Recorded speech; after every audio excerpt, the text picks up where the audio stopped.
Clear? সবকিছু clear আছে কিনা আমাকে একটু জানাও। আমরা এখনই ক্লাস শুরু করব।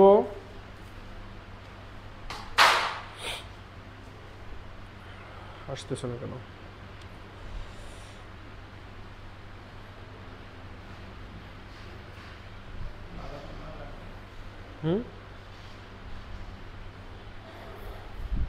এই ক্যামেরা দিয়ে ও দিয়ে করে ওই কোনো ক্রিয়া নেই। চলে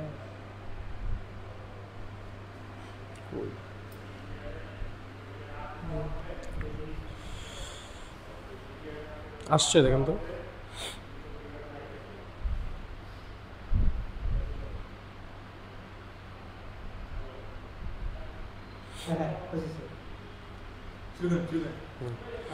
কই ভাই আমারটা এটা তো আসতেছে না, দেখেন তো একটু।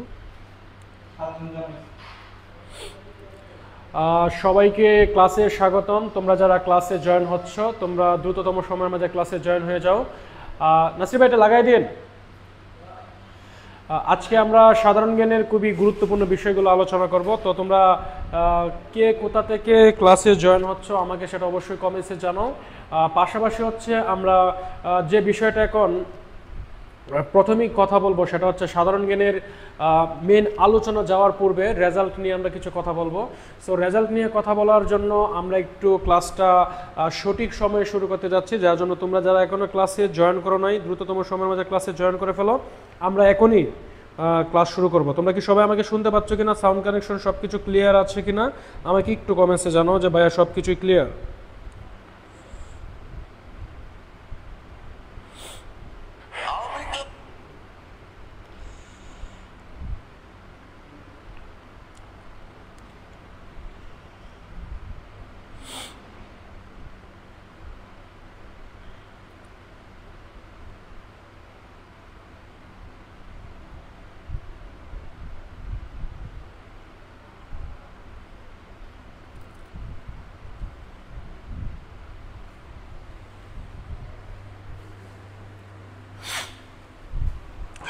নমস্কার, থ্যাংক ইউ।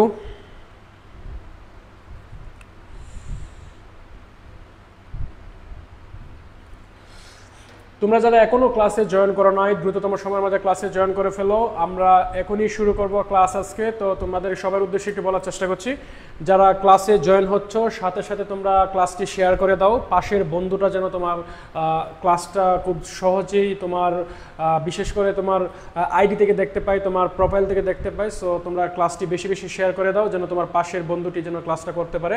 তো আমি আবারও একটু বলার চেষ্টা করছি, আজকে আমরা প্রথমেই খুবই গুরুত্বপূর্ণ বিষয় আলোচনা করব রেজাল্ট সম্পর্কে। তো রেজাল্ট তোমাদের অলরেডি তোমাদের রেজাল্ট হয়েছে। তো রেজাল্ট পরবর্তী যেহেতু সময় আমি ফার্স্ট ক্লাস আজকে, তো ফার্স্ট ক্লাস থাকার জন্য আজকে প্রথমে আমরা কিছু গুরুত্বপূর্ণ কথা বলবো।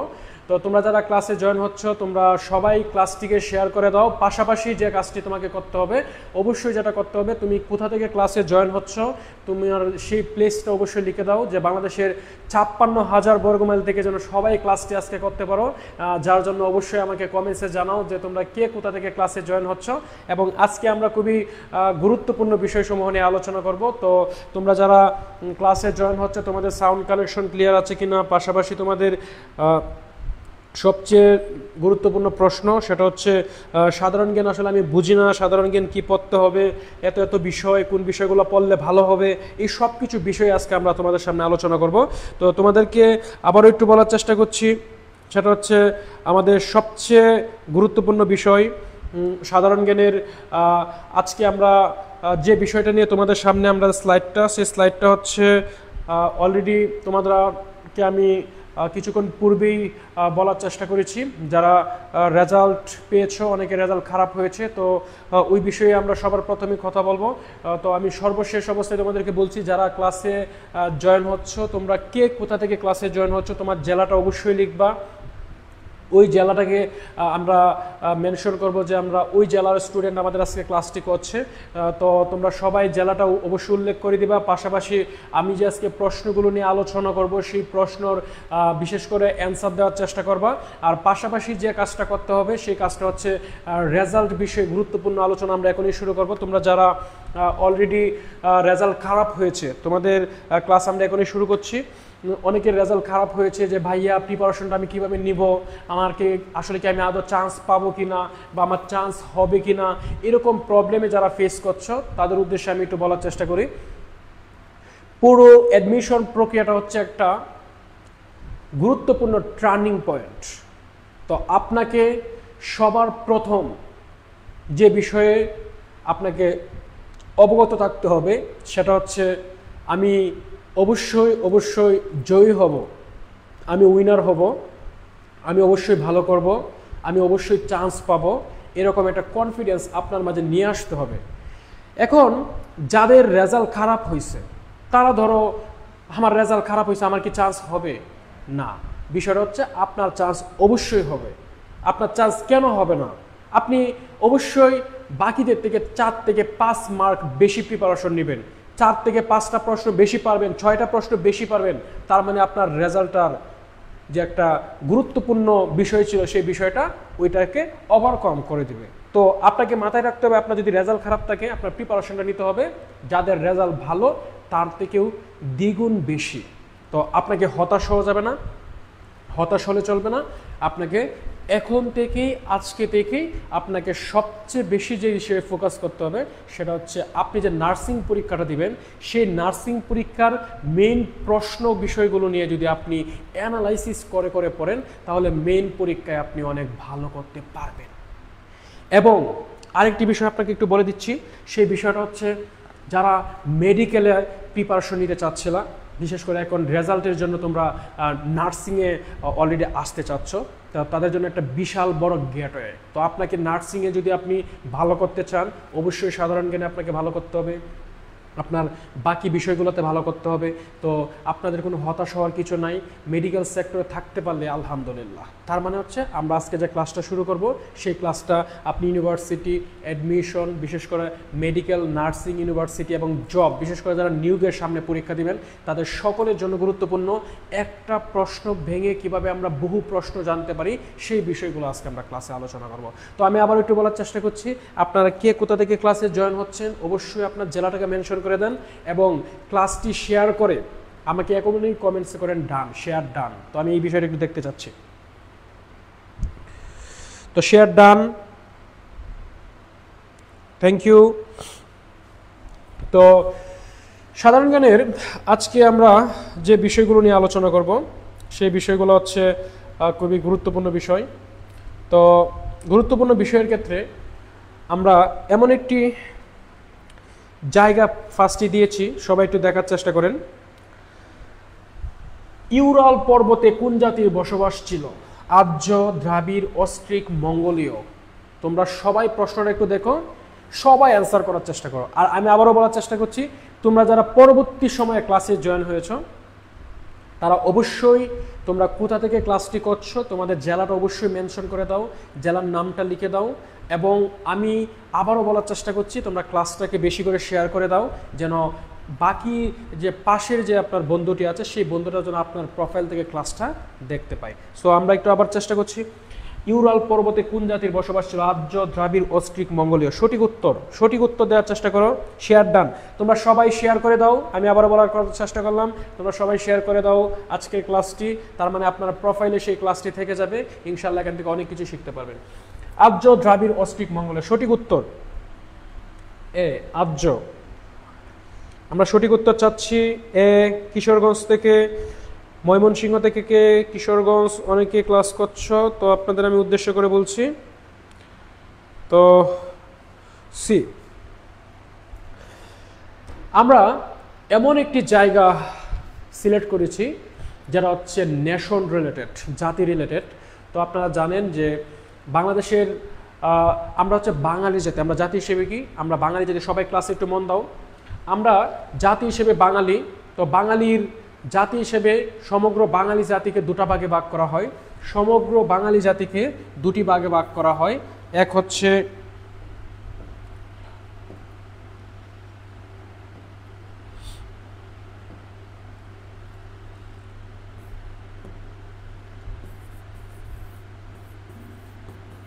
প্রাক আর্য বা অনার্য, প্রাক আর্য বা অনার্য জনগোষ্ঠী, এটা হচ্ছে ফার্স্ট। আর সেকেন্ড হচ্ছে আর্য জনগোষ্ঠী, আর্য জনগোষ্ঠী। তো সমগ্র বাঙালি জাতিকে প্রধানত দুটি ভাগে ভাগ করা হয়, একটা প্রাক আর্য বা অনার্য জনগোষ্ঠী, আর একটা হচ্ছে আর্য জনগোষ্ঠী। তো আজকে আমরা যেখান থেকে প্রশ্নটা আসছে সেটা হচ্ছে আর্য জনগোষ্ঠী। তো এই যে ইউরাল পর্বতে কোন জাতির বসবাস ছিল, তোমরা যারা উত্তরটা আর্য দিয়েছো তাদের উত্তর কারেক্ট।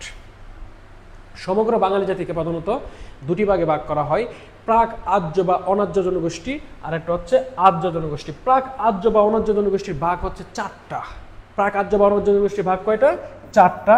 তোমরা অলরেডি জানো, নেগ্রিটু, অস্ট্রিক, দ্রাবিড়, বুরচিনীয় বা মঙ্গোলীয়।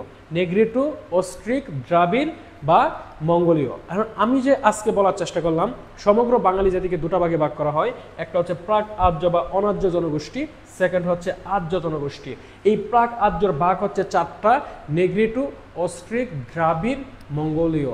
এবং এই আর্য জনগোষ্ঠীর কোনো ভাগ হয় না। তাদের আদি নিবাস, তাদের জন্ম নিবাস কোথায়? আদি নিবাস হচ্ছে ইউরাল পর্বত। ইউরাল পর্বতের দক্ষিণ অংশে, কোন অংশে? দক্ষিণ অংশে। ইউরাল পর্বতের দক্ষিণে, ইউরাল পর্বতের দক্ষিণে একটা অঞ্চল আছে যাকে বলা হয় তৃণভূমি অঞ্চল। কোন অঞ্চল?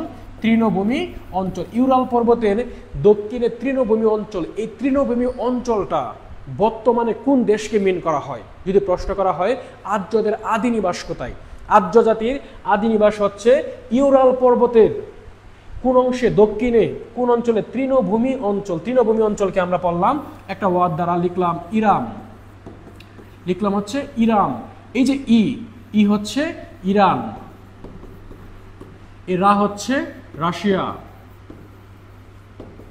এই ম হচ্ছে মধ্য এশিয়া। তার মানে হচ্ছে ইউরাল পর্বতের দক্ষিণে তৃণভূমি অঞ্চলে আর্যদের বসবাস ছিল। এই আর্য জাতির আদি নিবাস হচ্ছে ইরান। একটা ওয়ার্ড টেকনিক, ই হচ্ছে ইরান, ই মানে কি? ইরান। রা হচ্ছে রাশিয়া, আর ম হচ্ছে মধ্য এশিয়া। ইরান, রাশিয়া, মধ্য এশিয়া, এই তিনটা অঞ্চলে যাদের বসবাস ছিল সেই জাতির নাম হচ্ছে আর্য জাতি। তার আর্যদের আদি নিবাস হচ্ছে ইউরাল পর্বতের দক্ষিণে তৃণভূমি অঞ্চলে, আর উত্তর পড়েছি আর্য জাতি। আর্য জাতি ধর্ম, আর্যদের ধর্ম কি? আর্যদের ধর্ম হচ্ছে সনাতন। আর্যদের ধর্ম কি? সনাতন। আর্যদের ধর্ম সনাতন। আর্যদের ধর্মগ্রন্থ কি? আর্যদের ধর্মগ্রন্থের নাম হচ্ছে বেদ। সবই হচ্ছে গুরুত্বপূর্ণ প্রশ্ন। আর্য জাতি খুবই গুরুত্বপূর্ণ। যদি প্রশ্ন করা হয় আর্যদের ধর্মের নাম কি? আর্যদের ধর্মের নাম হচ্ছে সনাতন। আর্যদের ধর্মগ্রন্থের নাম কি? আর্যদের ধর্মগ্রন্থের নাম হচ্ছে বেদ। আর্যদের আদি নিবাস কোথায়? আর্যদের আদি নিবাস হচ্ছে ইউরাল পর্বতের দক্ষিণে তৃণভূমি অঞ্চল। আমরা সেই অঞ্চলটাকে মনে রাখার জন্য একটা ওয়ার্ড দিলাম, সেটা হচ্ছে ইরাম, ইরান, রাশিয়া, মধ্য এশিয়া। তিনটা অঞ্চলে যে জাতির বসবাস ছিল সেই জাতির নাম হচ্ছে আর্য জাতি। এই আর্য জাতিদের একটা সাহিত্য ছিল যাকে বলা হয় আর্য সাহিত্য। আর্য সাহিত্যকে বলা হয় বৈদিক সাহিত্য। আর্য সাহিত্যকে কি বলা হয়? বৈদিক সাহিত্য। আর্য সাহিত্যকে কি বলা হয়? বৈদিক সাহিত্য। আর্য সাহিত্যকে কি বলা হয়? বৈদিক সাহিত্য। আর্য সাহিত্যকে বলা হয় বৈদিক সাহিত্য। আর্যদের ধর্মের নাম হচ্ছে সনাতন। আর্যদের ধর্মগ্রন্থের নাম হচ্ছে বেদ। আর আর্য সাহিত্য হচ্ছে বৈদিক সাহিত্য। আর আর্যদের যে সাহিত্যটা আছে সেই বৈদিক সাহিত্যটা সমধিক বিস্তার লাভ করে, সমধিক প্রসার লাভ করে, সবচেয়ে বেশি বিস্তার লাভ করে যে আমলে, সেটা হচ্ছে পাল আমল। কোন আমল? পাল আমল। পাল আমলে আর্য সংস্কৃতি সবচেয়ে বেশি বিস্তার লাভ করে। আজকে আমরা আর্য জাতির যে ইনফরমেশনগুলো দিলাম, তুমি বাংলাদেশের যে কোনো জায়গায় পরীক্ষা দাও না কেন, আর্য জাতির ইনফরমেশনের বাহিরে আসলে আর কিছু নাই। তো আমি লাস্ট একটু রিপিট করার চেষ্টা করছি। আর্যদের ইউরাল পর্বতের কোন জাতির বসবাস ছিল? সেটা আর্য জাতি। ইউরাল পর্বতের দক্ষিণে তৃণভূমি অঞ্চল, ইরান, রাশিয়া, মধ্য এশিয়া, এই জায়গাটাতে আর্যদের বসবাস ছিল, আদি নিবাস ছিল। আর্যদের ধর্ম হচ্ছে সনাতন, ধর্মগ্রন্থ হচ্ছে বেদ, আর্যদের বিশেষ করে সাহিত্যরা যারা আছে এটার নাম হচ্ছে বৈদিক সাহিত্য। আর এই আর্য সাহিত্য সমধিক বিস্তার বা বিকাশ লাভ করে হচ্ছে পাল আমলে। তোমরা সবাই কি বুঝতে পারছো? আমাদের এখানে প্রতিটা এমসিকিউ থেকে মিনিমাম 10টা প্রশ্ন আজকে আমরা বের করব, যেন আমরা প্রতিটা প্রশ্ন থেকে 10টা প্রশ্ন আজকে পাই। তার মানে হচ্ছে 10+ প্রশ্ন আমরা এখানে সলভ করার চেষ্টা করছি। সবাই কি বুঝতে পারছেন? আমাকে একটু কমেন্টসে জানান।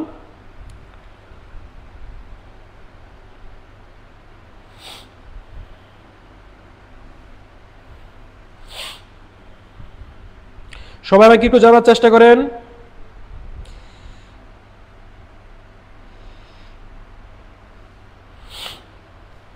সবাই কি ক্লিয়ার?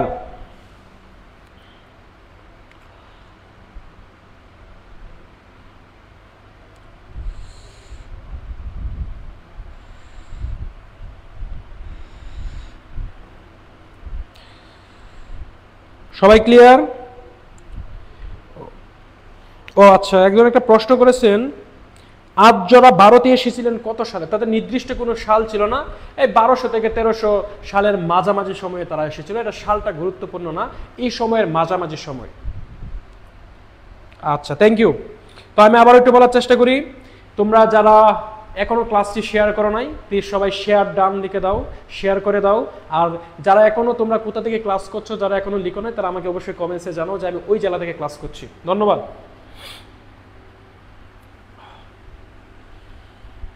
খুবই গুরুত্বপূর্ণ প্রশ্ন, ব্রহ্মপুত্রের শাখা নদী নিচের কোনটি? যমুনা, কুলি, কপোতাক্ষ, মহানন্দা। খুবই গুরুত্বপূর্ণ প্রশ্ন, সবাই অ্যান্সার করেন, সবাই অ্যান্সার করেন। সবাই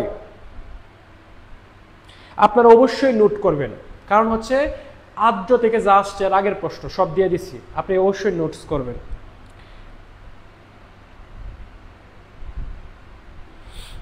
আচ্ছা, আপনারা সবাই উত্তর করেন, ব্রহ্মপুত্রের শাখা নদী নিচের কোনটি? যমুনা, কুলি, কপোতাক্ষ, মহানন্দা। খুবই গুরুত্বপূর্ণ প্রশ্ন, সবাই অ্যান্সার করেন। সবাই, ব্রহ্মপুত্রের শাখা নদী নিচের কোনটি? যমুনা, কুলি, কপোতাক্ষ, মহানন্দা। সবাই একটু দেওয়ার চেষ্টা করেন, ভুল হলেও অ্যান্সার করেন, একটু ট্রাই করেন, পারার চেষ্টা করেন, সঠিকভাবে পারার চেষ্টা করেন। অবশ্যই আমাদের পারতে হবে, না পারলে হবে না। তোমরা অনেকে ডি দিচ্ছ, তোমরা একটু বুঝে অ্যান্সার করো। ব্রহ্মপুত্রের শাখা নদী নিচের কোনটি? যমুনা, কুলি, কপোতাক্ষ, মহানন্দা। ফার্মগেট থেকে, ঠিক আছে, আপনারা অবশ্যই আমাকে কমেন্টস করেন কোথা থেকে ক্লাস করছেন। D D D. হ্যাঁ, তোমরা জানো যে নদ নদী জায়গাটা খুবই গুরুত্বপূর্ণ, তার মাঝে শাখা নদী এবং উপনদী এই জায়গাটা আরও বেশি গুরুত্বপূর্ণ। তো যে সকল বিশেষ করে আমরা নদীগুলা পাই তাদের দুটা অংশ হয়, একটা শাখা নদী হতে পারে, একটা উপনদী হতে পারে। ধরো এই যে একটা জায়গা, এই যে একটা জায়গা, এটা দিয়ে একটা নদী প্রবাহিত হচ্ছে, এখানে একটা নদী উৎপত্তি হলো, এখানে একটা নদী উৎপত্তি হলো, এখানে হলো, এখানে হলো। এই নদীর উৎপত্তি হয়ে এই নদীর উপরে মিশে গেল, এই নদীর উৎপত্তি হয়ে এখানে মিশে গেল, এই নদীর উৎপত্তি হয়ে এখানে মিশে গেল, এখানে উৎপত্তি হয়ে এখানে মিশে গেল। এইটাকে যদি আমি মূল নদী চিন্তা করি, কোন নদী? মূল নদী। আর সেই মূল নদীর নাম যদি হয় ব্রহ্মপুত্র। মূল নদীর নাম কি হয়? ব্রহ্মপুত্র। তো ব্রহ্মপুত্রের সাথে এখানে যদি একটা নদীর জন্ম হয়, এখানে যদি একটা নদীর জন্ম হয়, এখানে যদি একটা নদীর জন্ম হয়, এখানে যদি একটা নদীর জন্ম হয়, সেই নদীগুলা যে নদীর উপরে এসে মিশে যাবে সেগুলাকে বলা হয় উপনদী। এগুলাকে কি বলা হয়? উপনদী। এগুলাকে বলা হয় উপনদী।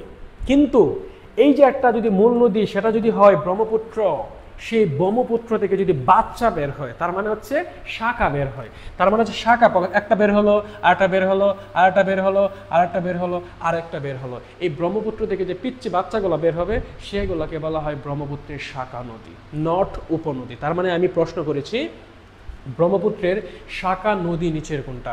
আপনারা যারা উত্তর দিয়েছেন যমুনা, তাদের উত্তর কারেক্ট।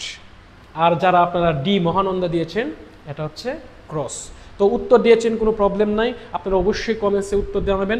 এখন আমাকে জানতে হবে এই যমুনাটা কিভাবে ব্রহ্মপুত্রের শাখা নদী হয়ে যায়। তো আপনাদেরকে আবার একটু বলার চেষ্টা করছি, সেটা হচ্ছে আমরা এমন একটি লাইন দিব যে লাইনের মাধ্যমে এই ব্রহ্মপুত্রের সকল শাখা নদী চলে আসবে। তো আপনারা সবাই ক্লাসটা একটু মনোযোগ থাকেন, ক্লাসটা শেয়ার করে দেন এবং অবশ্যই আমার সাথে থাকেন। আর আমরা ওই ক্লাসের সর্বোচ্চ আপডেট ইনফরমেশনগুলো আমরা এখন জানার চেষ্টা করব। আমরা এমন একটি লাইন দেওয়ার চেষ্টা করি যে লাইনের মাধ্যমে ব্রহ্মপুত্রের শাখা নদীগুলোকে আমরা আইডেন্টিফাই করতে পারবো। তোমরা সবাই লিখো ব্রহ্মপুত্রের শাখা নদীসমূহ। একটা লাইন দিব, সবগুলা নদী চলে আসবে যে নদীগুলা এই ব্রহ্মপুত্র থেকে বের হলো, এই যে বের হলো বের হলো বের হলো বের হলো বের হলো বের হলো, এই নদীটা হচ্ছে ব্রহ্মপুত্র। এখান থেকে যারা বের হলো তাকে বলা হয় ব্রহ্মপুত্রের শাখা নদী। তো ব্রহ্মপুত্রের শাখা নদী কোনগুলা, এগুলোকে আমরা একটা লাইনে লিখলাম শ্রী সাথী শীতকালে, যমুনায়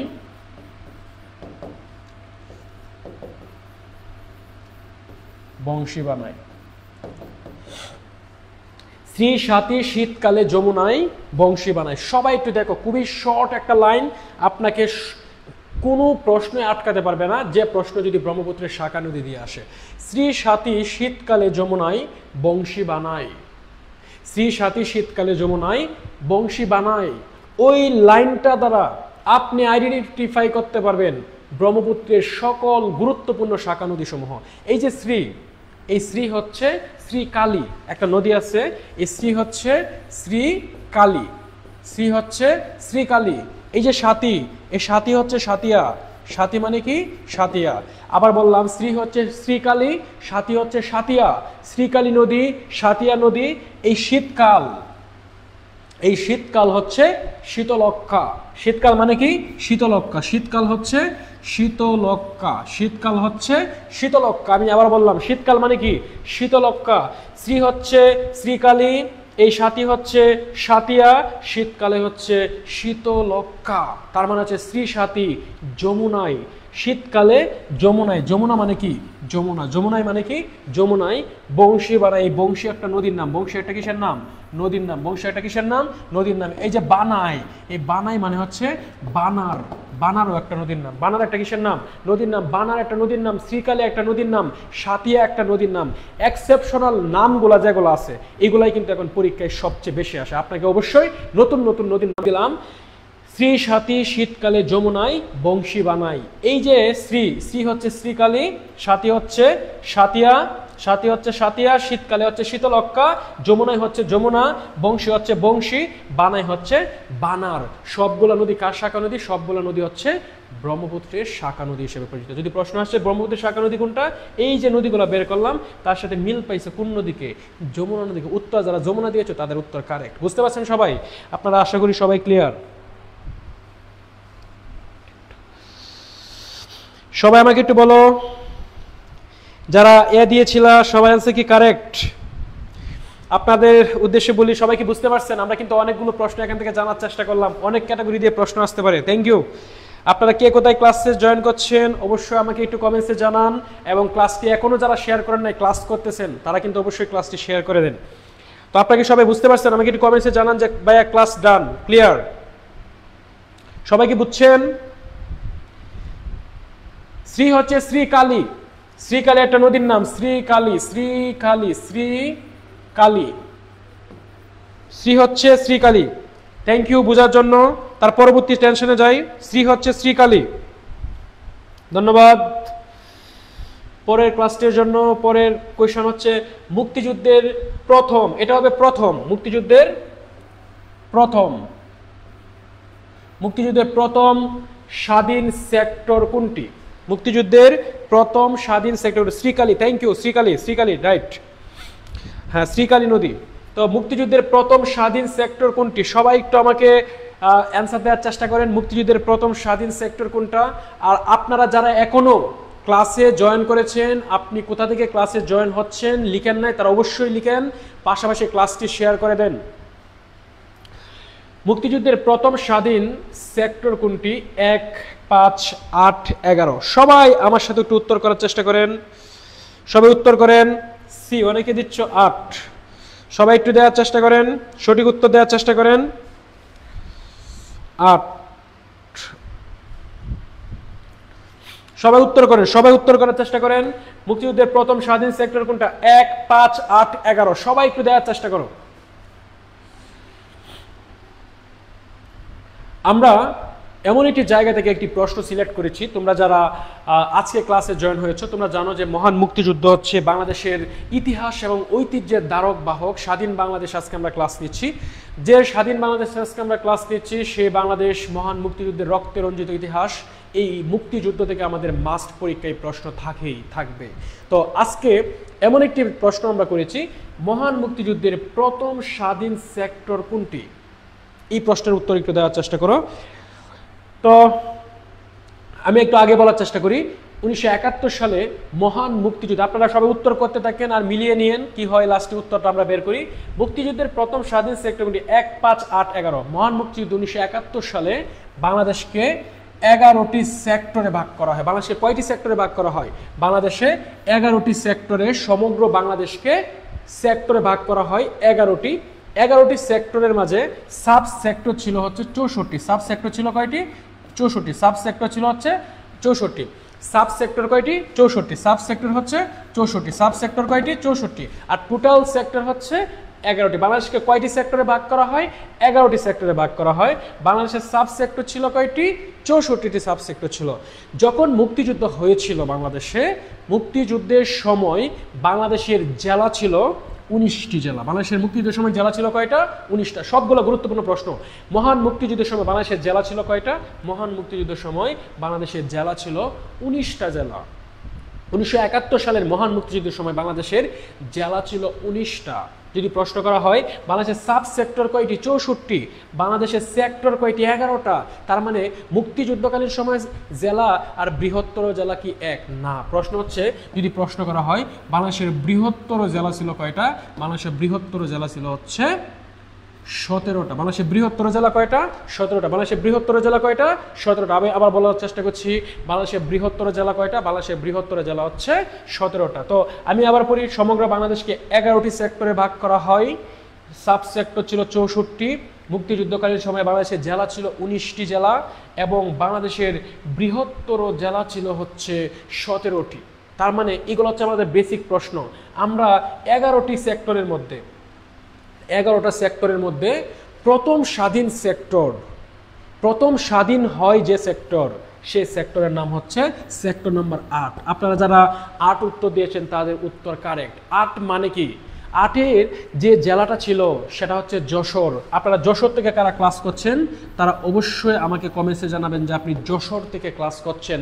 8 নং সেক্টর থেকে কে কে ক্লাস করছেন আমাকে অবশ্যই কমেন্টসে জানাবেন। আমি আবার বলার চেষ্টা করছি, 1 নাম্বার স্বাধীন, যদি প্রশ্ন করা হয় মহান মুক্তিযুদ্ধের প্রথম স্বাধীন সেক্টরের নাম কি? মহান মুক্তিযুদ্ধের প্রথম স্বাধীন সেক্টরের নাম হচ্ছে সেক্টর নম্বর 8। এই 8 নাম্বার সেক্টরে যে অঞ্চল ছিল এর বৃহৎ একটা অঞ্চলের নাম হচ্ছে যশোর এলাকা। তার মানে যশোর হচ্ছে প্রথম শত্রুমুক্ত জেলা। বাংলাদেশের প্রথম শত্রুমুক্ত জেলা কোনটা? বাংলাদেশের মুক্তিযুদ্ধের প্রথম শত্রুমুক্ত জেলার নাম হচ্ছে যশোর। যদি আপনাকে প্রশ্ন করা হয় বাংলাদেশের সর্বশেষ, বাংলাদেশের প্রথম যদি শত্রুমুক্ত জেলা যশোর হয়, বাংলাদেশের সর্বশেষ শত্রুমুক্ত জেলা কোনটা আমাকে কমেন্টসে জানাও। বাংলাদেশের সর্বশেষ শত্রুমুক্ত জেলার নাম আমাকে কমেন্টসে জানাও যদি আপনারা সবাই পারেন। বাংলাদেশের প্রথম স্বাধীন সেক্টর নাম হচ্ছে সেক্টর নম্বর 8। বাংলাদেশের প্রথম শত্রুমুক্ত জেলা হচ্ছে যশোর। বাংলাদেশের সর্বশেষ শত্রুমুক্ত জেলা কোনটা আমাকে অবশ্যই কমেন্টসে জানাও। আর আমরা পড়ব মহান মুক্তিযুদ্ধের সময় সবচেয়ে বড় সেক্টর। মহান মুক্তিযুদ্ধের সময় সবচেয়ে বড় সেক্টর হচ্ছে সেক্টর নাম্বার 1। মুক্তিযুদ্ধের সবচেয়ে বড় সেক্টর কোনটা? মহান মুক্তিযুদ্ধের সবচেয়ে বড় সেক্টর হচ্ছে সেক্টর নাম্বার 1। মহান মুক্তিযুদ্ধের সবচেয়ে ছোট সেক্টর কোনটা? মহান মুক্তিযুদ্ধের সবচেয়ে ছোট সেক্টর হচ্ছে সেক্টর নাম্বার 5। তার মানে হচ্ছে মহান মুক্তিযুদ্ধের সবচেয়ে ছোট সেক্টরের নাম হচ্ছে 5 নং সেক্টর। মহান মুক্তিযুদ্ধের সবচেয়ে বড় সেক্টরের নাম হচ্ছে 1 নং সেক্টর। মহান মুক্তিযুদ্ধের প্রথম স্বাধীন সেক্টরের নাম হচ্ছে এই 8 নং সেক্টর।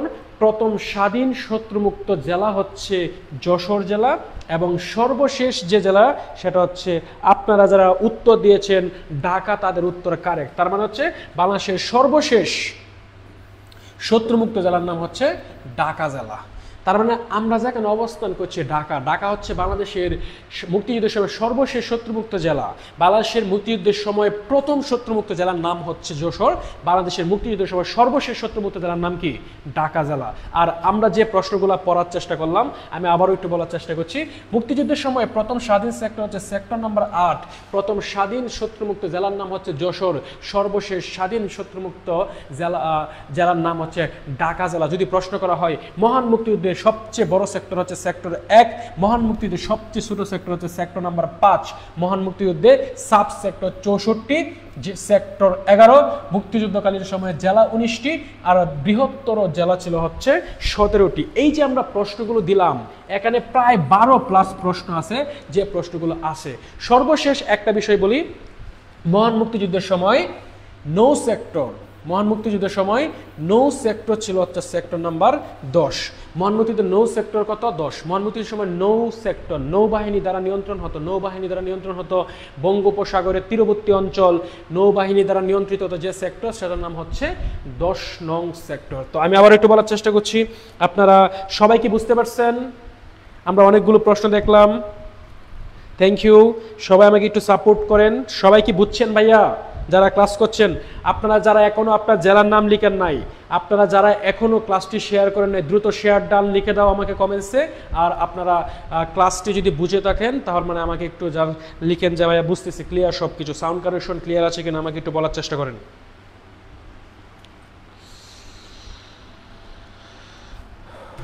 Thank you.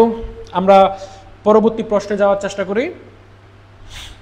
বর্ধমান ও বীরভূম কোন জনপদের অন্তর্ভুক্ত ছিল? বঙ্গ, পুন্ড্র, গৌড়, সমতট। সবাই অ্যান্সার করেন, সবাই খুবই গুরুত্বপূর্ণ একটা প্রশ্ন, আপনারা সবাই এটা অ্যান্সার করার চেষ্টা করেন। বর্ধমান ও বীরভূম কোন জনপদের অন্তর্ভুক্ত ছিল? বঙ্গ, পুন্ড্র, গৌড়, সমতট। সবাই অ্যান্সার করেন।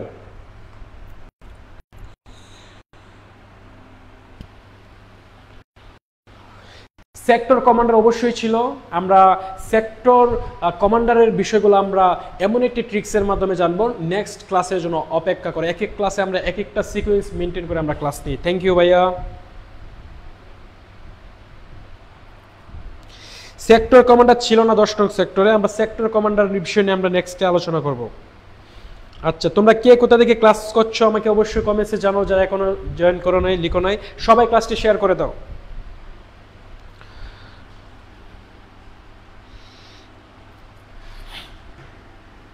বর্ধমান ও বীরভূম কোন জনপদের অন্তর্ভুক্ত ছিল? বঙ্গ, পুন্ড্র, গৌড়, সমতট। আপনারা সবাই আমাকে সঠিক অ্যান্সারটা দেওয়ার চেষ্টা করুন। আপনারা জানেন যে প্রাচীন বাংলার জনপদ খুবই ডিমান্ডেবল একটা প্লেস। আমরা এখান থেকে খুব ভালো করে কিছু প্রশ্ন জানবো, যে প্রশ্নগুলোর উত্তর আপনাকে অবশ্যই ভালো করে জানতে হবে। তার মানে কিভাবে আমরা জানবো? তো আপনারা সবাই একটু দেখার চেষ্টা করেন। বর্ধমান ও বীরভূম কোন জনপদের অন্তর্ভুক্ত ছিল? বাংলাদেশের প্রায় প্রাচীন বাংলায় প্রায় 16টা জনপদ ছিল। কয়টা জনপদ ছিল? 16টা জনপদ। বাংলায় কয়টা জনপদ ছিল? প্রাচীন বাংলার জনপদ ছিল হচ্ছে 16টা। বিভিন্ন জায়গায় অনেক কিছু পাবা, প্রাচীন বাংলায় প্রায় জনপদ ছিল 16টা। এই 16টা জনপদের অনেকগুলো জনপদের নাম, এক একটা নাম হচ্ছে সমতট, গৌড়, পুন্ড্র, বঙ্গ, হরিকেল, সমতট, রারো, অনেক কিছু নাম হতে পারে, চন্দ্রদ্বীপ। তার মানে হচ্ছে সবগুলোর নামেই কিন্তু অনেক কিউট নাম। তার মানে অবশ্যই আপনাকে উত্তরগুলো অনেক কিউট করে দিতে হবে। আপনি যদি উত্তরটা কিউট করে না দিতে পারেন, তার মানে হচ্ছে আপনি ইতিহাস পড়েন নাই। আপনাকে ইতিহাস জানতে হবে টেকনিকের মাধ্যমে। আজকে আমরা যে সকল অঞ্চল, বিশেষ করে বর্ধমান, বীরভূম যে জনপদের অন্তর্ভুক্ত ছিল, আপনারা যারা উত্তর দিয়েছেন গৌড়, তাদের উত্তর কারেক্ট। তার মানে হচ্ছে আপনারা সবাই উত্তর করার চেষ্টা করবেন, ভুল হোক কোনো প্রবলেম নাই, আপনি ট্রায়াল দেন। ট্রায়াল দিতে তো কোনো মানা নেই, আপনাকে অবশ্যই ট্রায়াল দিতে হবে। যারা গৌড় দিয়েছেন তাদের অ্যান্সার সঠিক। তার মানে হচ্ছে আপনারা জানেন যে প্রাচীন বাংলায় 16টা জনপদের একটা শক্তিশালী এবং স্বাধীন জনপদের নাম হচ্ছে গৌড়। শক্তিশালী এবং স্বাধীন জনপদের নাম কি? স্বাধীন জনপদের নাম হচ্ছে গৌড় জনপদ। এই গৌড় জনপদটা শুধু বাংলাদেশের বর্তমান আজকের বাংলাদেশ ব্যাপী ছিল না, সেই জনপদটা ছিল প্রায় ভারতেরও কিছু অংশ, ভারতের পশ্চিমবঙ্গ রাজ্যের কিছু অংশ ছিল আজকের এই গৌড় জনপদের অন্তর্ভুক্ত। তার মানে গৌড় জনপদের যে এরিয়াটা ছিল, গৌড় জনপদ যে অঞ্চলটা নিয়েছিল, সেই অঞ্চলটা নিয়ে আমাদের গৌড় জনপদ প্রাচীন বাংলায় গঠিত হয়েছিল। সেই গৌড় জনপদের টোটাল অঞ্চলটাকে কাউন্ট করার জন্য, টোটাল অঞ্চলটাকে সিলেক্ট করার জন্য আমরা ছোট্ট একটা লাইন অবলম্বন করি। সবাই ক্লাসে একটু মনোযোগ দেওয়ার চেষ্টা করো। আমরা এমন একটি লাইন লিখব, আমি ক্লাসে একটু আগেই বলে দিচ্ছি। লাইনটা হবে এরকম, আমরা আমার ধরো একটা মামা ছিল, সে ছিল খুবই চাপাবাজ মামা। কি মামা? চাপাবাজ মামা। তো তার ওয়াইফকে আমরা বিভিন্ন ভাষায় বিভিন্ন সম্বোধন করে থাকি। কেউ বলে বিবি, কেউ বলে ভালোবাসা, আবার কেউ বলে বউ, কেউ বলে আদার্স কত কিছু যে বলে ডাকে, অনেকে মনা বলে ডাকে। তার মানে আপনাকে অবশ্যই সেই প্রশ্নটা আমরা বিবি বলে সম্বোধন করব। একটা মামা ছিল, সে চাপা মামু, তার বিবিকে সে ভালোবেসে একদম নদীতে ভেসে দিয়েছে, মানে হচ্ছে ভাসিয়ে দিয়েছে। তো আমরা একটা লাইন দেখার চেষ্টা করি। সেই লাইনটা হচ্ছে, যে সকল এলাকা গৌড় জনপদের অন্তর্ভুক্ত ছিল, আমরা লিখলাম চাপা। কি? চাপা মামুর, চাপা মামুর বিবি, চাপা মামুর বিবি, চাপা মামুর বিবি এতই সে ভালোবেসেছে সে নদীতে ভেসে গিয়েছে। তার মানে হচ্ছে ভালোবেসে সে নদীতে ভেসে। চাপা মামুর বিবি নদীতে, চাপা মামুর বিবি নদীতে ভেসে যায়।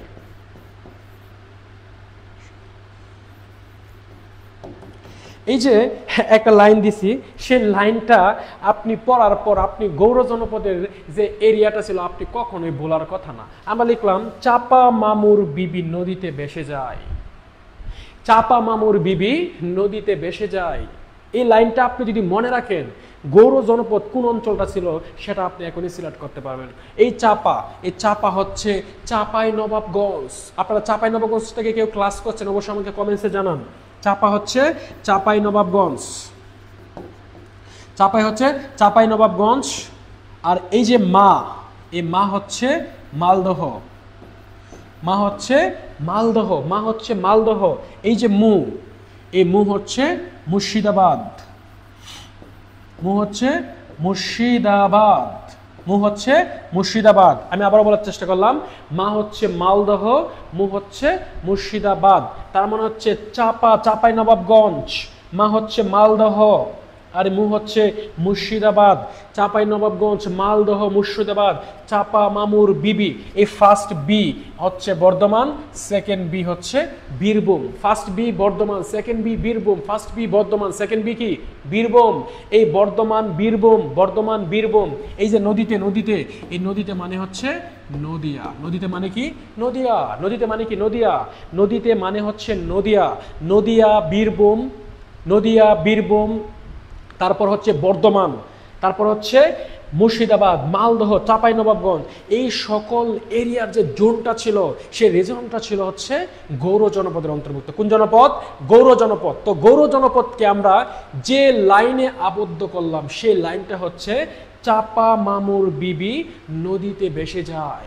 তার মানে এই লাইনটা তো আপনি কখনো ভোলার কথা না। তার মানে চাপা হচ্ছে চাঁপাইনবাবগঞ্জ, মা হচ্ছে মালদহ, মু হচ্ছে মুর্শিদাবাদ, বি হচ্ছে বর্ধমান, সেকেন্ড বি হচ্ছে বীরভূম, নদীতে মানে হচ্ছে নদিয়া। আপনারা সবাই কি বুঝতে পারছেন? কেমন লাগলো টেকনিকটা আমাকে একটু কমেন্টসে জানান। সবাই আমাকে একটু বলো। আপনার মামার বিয়ে হয়নি, তার মানে হচ্ছে আপনার মামার সামনে বিয়ে হতে পারে। আচ্ছা, চাপা মামুর বিবি নদীতে ভেসে যায়। তো আপনারা এই আমাকে অবশ্যই একটু কমেন্টসে জানাবা যে লাইনটা আসলেই কেমন লাগলো। এটা আমাকে একটু জানা প্রয়োজন যে আপনি কি মনে রাখতে পারবেন কিনা, আপনি কি গৌড় অঞ্চলটা মনে রাখতে পারবেন কিনা। এটা খুব ভালো করে আমাকে একটু কমেন্টস করে জানাও যে ভাই এই বিষয়টা ডান, আপনার কোনো প্রবলেম হবে না, আমরা এটা পারবো পরীক্ষায় আসলে। আমাকে একটু কমেন্টস করো।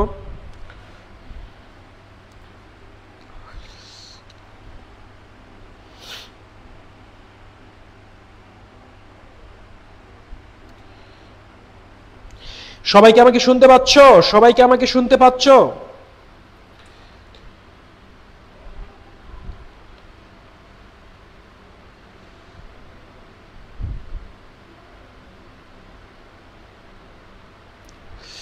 চাঁদপুর সমতট,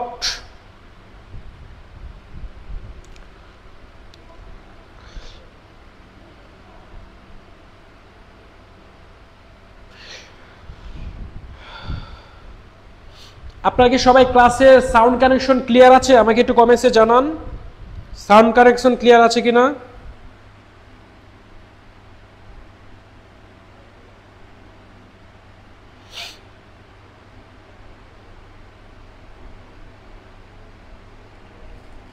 এখন কি সবকিছু দেখা যাচ্ছে?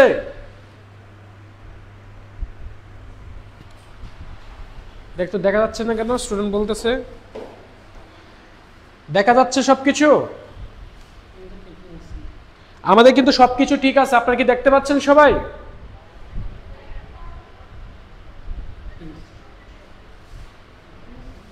লাইভ দেখা যাচ্ছে না মানে? আমাকে শুনতে পাচ্ছ কিন্তু দেখা যাচ্ছে না কেন?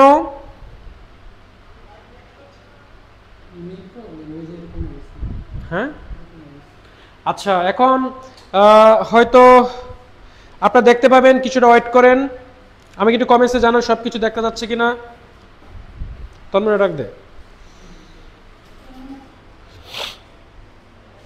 দেখা যাচ্ছে এখন আমাকে?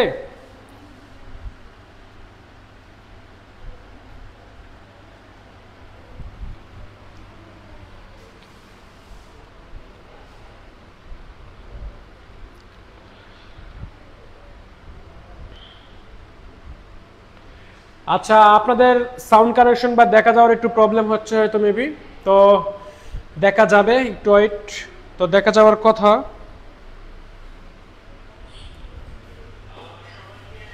সবাই একটু ক্লাসেই থাকো, সবাই কিছু দেখা যাচ্ছে কিনা। নতুন করে আবার হ্যাঁ কেন বন্ধ করছো?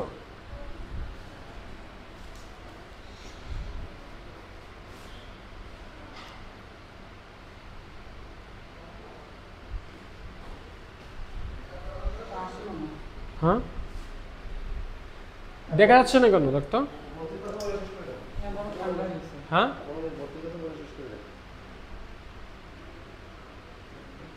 প্রতি কথা বলে শেষ করে দেবো কেন? নেট কানেকশনের সমস্যা হচ্ছে? আচ্ছা,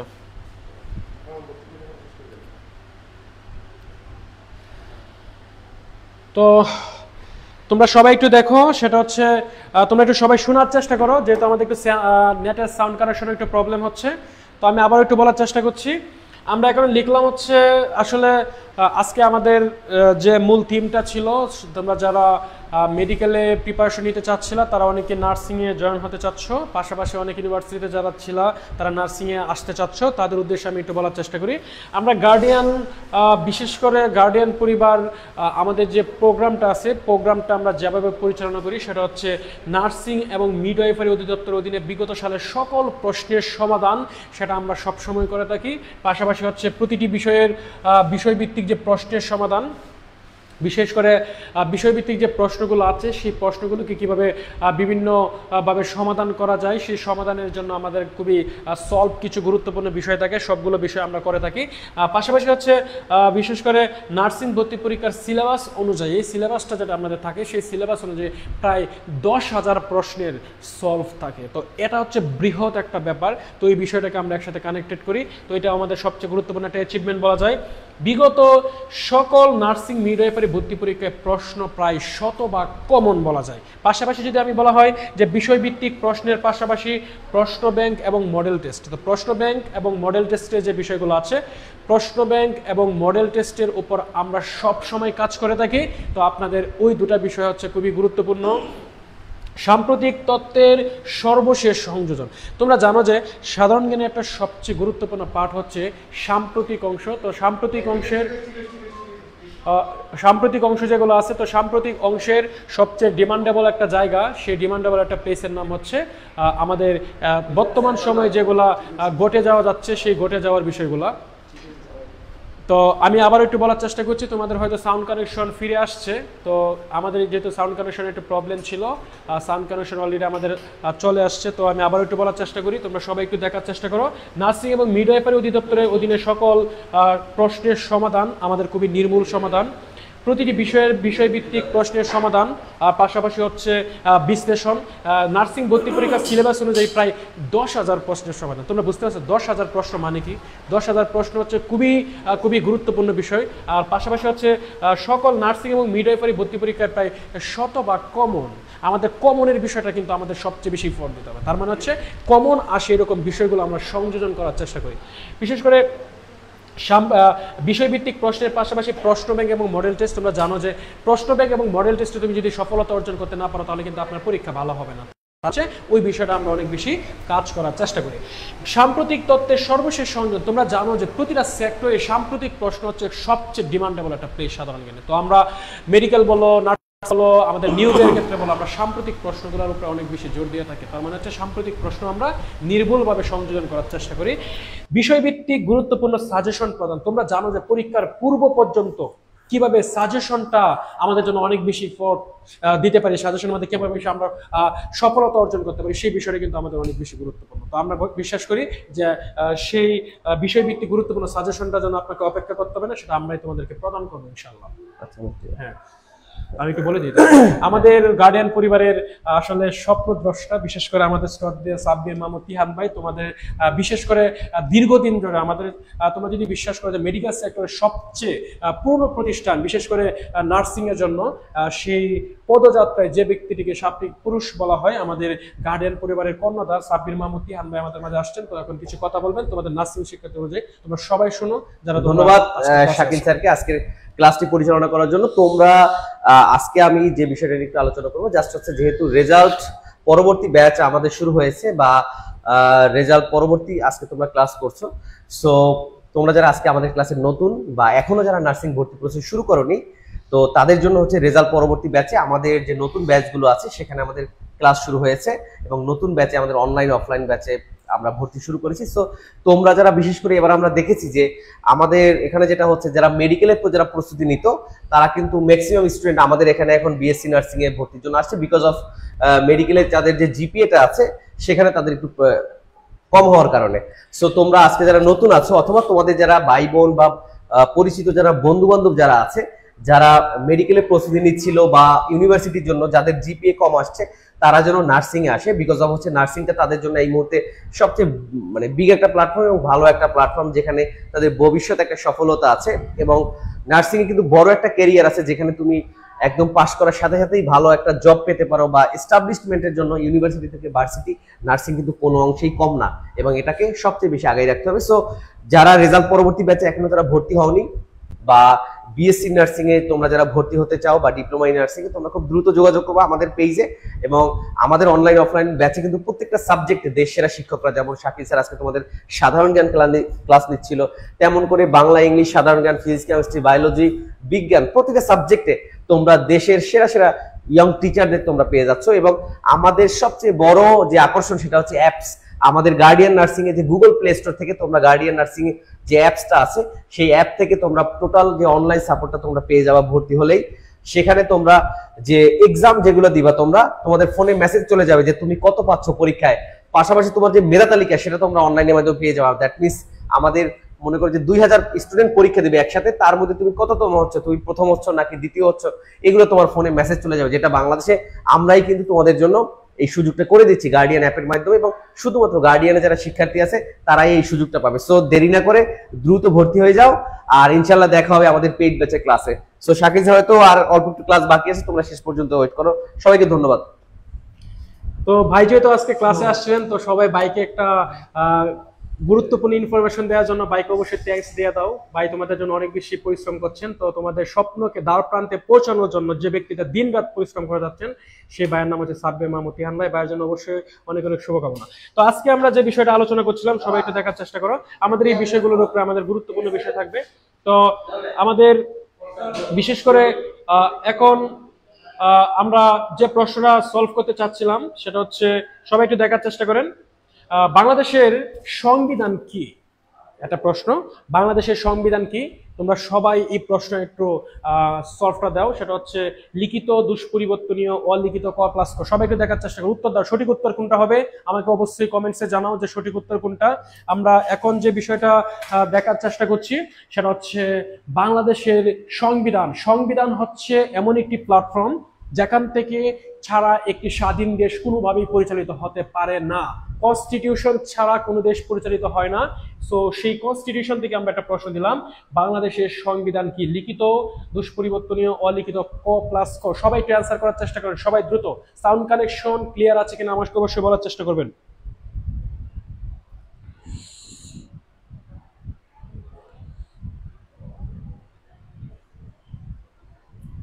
সবাই একটু দেওয়ার চেষ্টা করেন, সবাইকে একটু দেওয়ার চেষ্টা করেন, উত্তর দেওয়ার চেষ্টা করেন।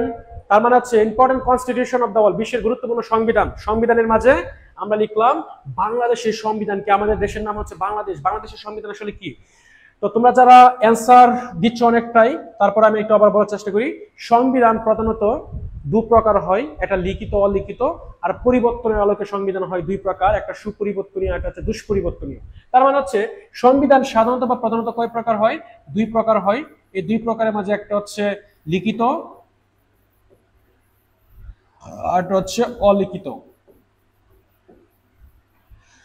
এটা হচ্ছে পরিবর্তন আলোকে দুই প্রকার, সুপরিবর্তনীয় এটা হচ্ছে দুষ্পরিবর্তনীয়। সবাই একটু দেখার চেষ্টা করো। সংবিধান সাধারণত প্রধানত দুই প্রকার, একটা হচ্ছে লিখিত আর একটা হচ্ছে অলিখিত। মানুষ পরিবর্তনশীল, বাংলাদেশ পরিবর্তনশীল, আপনি পরিবর্তনশীল, আমি পরিবর্তনশীল, তার মানে হচ্ছে সংবিধানও কি পরিবর্তনশীল। তো পরিবর্তনশীল যেহেতু আছে, তো পরিবর্তন, মানুষ সংশোধন হয়, ভালো থেকে খারাপ হয়, খারাপ থেকে ভালো হয়, তার মানে হচ্ছে মানুষ যেমন সংশোধন হয়, সংবিধানও সংশোধন হয়। তো সংশোধনের উপর ভিত্তি করে বা পরিবর্তনের আলোকে সংবিধান দুই প্রকার, একটা হচ্ছে সুপরিবর্তনীয় আর একটা হচ্ছে দুষ্পরিবর্তনীয়। আমরা লক্ষ্য করছি লিখিত হচ্ছে যেটা লিখায় লিপিবদ্ধ তাকে লিখিত সংবিধান বলে, আর যেটা লিখায় লিপিবদ্ধ নয় তাকে বলা হয় অলিখিত সংবিধান।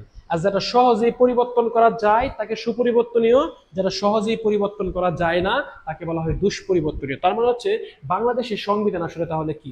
তো বাংলাদেশের সংবিধান একটার সাথে একটা কানেক্টেড। লিখিত সংবিধান কি বলা হয়? দুষ্পরিবর্তনীয় সংবিধান। অলিখিত সংবিধান কি বলা হয়? সুপরিবর্তনীয় সংবিধান। লিখিত সংবিধানকে কি বলা হয়? দুষ্পরিবর্তনীয়। অলিখিত কি বলা হয়? সুপরিবর্তনীয়।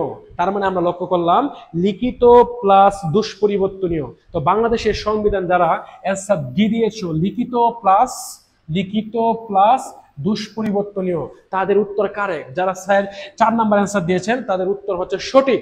আমি আবার একটু বলার চেষ্টা করছি, বাংলাদেশের সংবিধান লিখিত প্লাস দুষ্পরিবর্তনীয়। তার মানে যে সকল দেশের, বিশ্বের কিছু গুরুত্বপূর্ণ দেশ আছে যে দেশগুলোর সংবিধান লিখিত প্লাস দুষ্পরিবর্তনীয়। আমরা একটা ছোট ওয়ার্ডে পড়ার চেষ্টা করি। আমরা একটা ওয়ার্ড লিখলাম BIMFJ।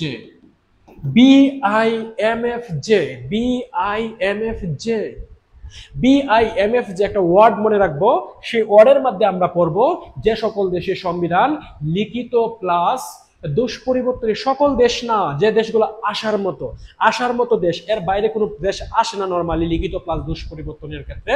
তো আমরা যেটা আসতে পারে পরীক্ষায় আসার মতো একটা প্রশ্নকে আমরা জাস্ট সিলেক্ট করলাম। বি হচ্ছে কোন দেশ? বি হচ্ছে আমাদের বাংলাদেশ। বি কোন দেশ? বি হচ্ছে বাংলাদেশ। এই আই হচ্ছে ইন্ডিয়া। আই হচ্ছে কোনটা? ইন্ডিয়া। ইন্ডিয়া মানে কি? ইন্ডিয়া মানে হচ্ছে ভারত, তার আই হচ্ছে ইন্ডিয়া। এই যে এম হচ্ছে মার্কিন যুক্তরাষ্ট্র। এম মানে কি? মার্কিন যুক্তরাষ্ট্র। এম যদি হয় মার্কিন যুক্তরাষ্ট্র, এম হচ্ছে মার্কিন যুক্তরাষ্ট্র। এই মার্কিন যুক্তরাষ্ট্র মানে হচ্ছে ইউএসএ। মার্কিন যুক্তরাষ্ট্র মানে কি? USA, United states of America. United states of America বলা হয় মার্কিন যুক্তরাষ্ট্র। তার মানে মার্কিন যুক্তরাষ্ট্রের সংবিধান লিখিত প্লাস দুষ্পরিবর্তনীয়, বাংলাদেশের সংবিধান লিখিত প্লাস দুষ্পরিবর্তনীয়, ইন্ডিয়া বা ভারতের সংবিধান লিখিত প্লাস দুষ্পরিবর্তনীয়। এই যে এম, মার্কিন যুক্তরাষ্ট্রের সংবিধান লিখিত প্লাস দুষ্পরিবর্তনীয়। এই এফ হচ্ছে ফ্রান্স। এফ মানে কি? ফ্রান্স। এফ হচ্ছে ফ্রান্স। এই ফ্রান্সের সংবিধানও কি? ফ্রান্সের সংবিধান হচ্ছে লিখিত প্লাস দুষ্পরিবর্তনীয়। এই যে এই যে হচ্ছে জাপান। যে মানে কি? জাপান। এই জাপানের সংবিধানও কি লিখিত প্লাস দুষ্পরিবর্তনীয়। BIMFJ। বাংলাদেশ, ইন্ডিয়া, মার্কিন যুক্তরাষ্ট্র, ফ্রান্স, জাপান, এই টোটাল দেশের সংবিধান হচ্ছে লিখিত প্লাস দুষ্পরিবর্তনীয়। আমরা লক্ষ্য করছি বাংলাদেশের সংবিধান এখন লিখিত, দুষ্পরিবর্তনীয়, অলিখিত ক্রস। এই উত্তরটা যারা দিয়েছো তাদের উত্তর কারেক্ট। প্রশ্ন হচ্ছে ভাইয়া, এই যে আমরা এখন লিখলাম বিশ্বের সবচেয়ে বড় সংবিধানের দেশ, এই যে ইন্ডিয়াকে বলা হয় বিশ্বের সবচেয়ে বড় সংবিধানের দেশ। তার অনুচ্ছেদ হচ্ছে 395টি। অনুচ্ছেদ কয়টি? 395টি। বিশ্বের সবচেয়ে বড় গণতান্ত্রিক দেশের নাম কি? বিশ্বের সবচেয়ে বড় গণতান্ত্রিক দেশের নাম হচ্ছে ইন্ডিয়া। তার অনুচ্ছেদ সংখ্যা কত? অনুচ্ছেদ সংখ্যা হচ্ছে 395টি অনুচ্ছেদ ভারতের। এই যে ইউএসএ, মার্কিন যুক্তরাষ্ট্র, তাকে বলা হয় বিশ্বের সবচেয়ে ছোট সংবিধান। বিশ্বের সবচেয়ে ছোট সংবিধানের দেশ কোনটা? বিশ্বের সবচেয়ে ছোট সংবিধানের দেশের নাম হচ্ছে মার্কিন যুক্তরাষ্ট্র বা US, United states of America. তার অনুচ্ছেদ সংখ্যা হচ্ছে মাত্র 7টি। অনুচ্ছেদ সংখ্যা কয়টি? 7টি। ভারতের অনুচ্ছেদ কয়টি? 395। মার্কিন যুক্তরাষ্ট্র অনুচ্ছেদ কয়টি? 7টি অনুচ্ছেদ। তো সবাই একটু দেখার চেষ্টা করো। BIMFJ, বিশ্বের সবচেয়ে বড় গণতান্ত্রিক সংবিধানের দেশের নাম কি? ভারত। 395টি অনুচ্ছেদ। বিশ্বের সবচেয়ে ছোট সংবিধানের দেশ কোনটা? বিশ্বের সবচেয়ে ছোট সংবিধানের দেশের নাম হচ্ছে মার্কিন যুক্তরাষ্ট্র, যার অনুচ্ছেদ হচ্ছে 7টি। এই যে জাপান, জাপান বিশ্বের সবচেয়ে শান্তি সংবিধান বলা হয় কোন দেশের সংবিধানকে? বিশ্বের সবচেয়ে শান্তি সংবিধান বলা হয় জাপানের সংবিধানকে। কোন দেশের সংবিধানকে? জাপানের। শান্তি মানে হচ্ছে শান্তি আছে, বা বিশ্বের সবচেয়ে শান্তি সংবিধানের দেশের নাম হচ্ছে জাপান। তো এই যে আমরা প্রশ্নগুলো পড়ার চেষ্টা করলাম, এই প্রশ্নগুলো প্রায় 12+ প্রশ্ন আমরা এখানে সলভ করলাম। বাংলাদেশের সংবিধান লিখিত প্লাস দুষ্প্র। আপনারা যারা উত্তর দিয়েছেন লাস্টেরটা, ওই উত্তরটা কারেক্ট। আপনাদের উদ্দেশ্যে আবার একটু বলার চেষ্টা করছি, যারা ক্লাসে পরে অ্যাড হয়েছেন সবাইকে ক্লাসে স্বাগতম। আপনারা কে কোথা থেকে ক্লাসে জয়েন হচ্ছেন অবশ্যই আমাকে কমেন্টসে জানান। পাশাপাশি আপনাদের উদ্দেশ্যে আমি আবারও একটু বলার চেষ্টা করছি, যারা ক্লাসটি শেয়ার করেন না অবশ্যই শেয়ার করে দেন, এবং একটি এমসিকিউ থেকে কিভাবে 10 থেকে উপরে প্রশ্ন জানা যায়, একটা কোয়েশ্চেন সলভ করলে কিভাবে 12 থেকে 14টা প্রশ্নের উত্তর দেওয়া যায়, সেই বিষয়গুলো নিয়ে আজকে আমরা ক্লাস করছি। তো আপনারা সবাই আমাকে একটু কমেন্টসে জানান যে ভাইয়া ক্লাস ঠিক আছে, ক্লাসের কোনো প্রবলেম হচ্ছে না, সাউন্ড কানেকশন ওকে, এবং শেয়ার ডান সবাই লিখে দাও। সবাই কি বুঝতে পারছেন? আমাকে একটু কমেন্টসে জানাও।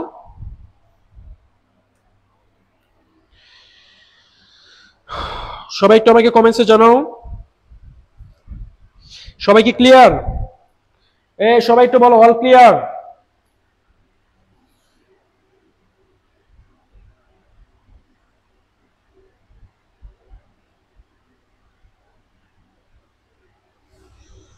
তোমাদের এই বিষয়টা অলরেডি আলোচনা করছি।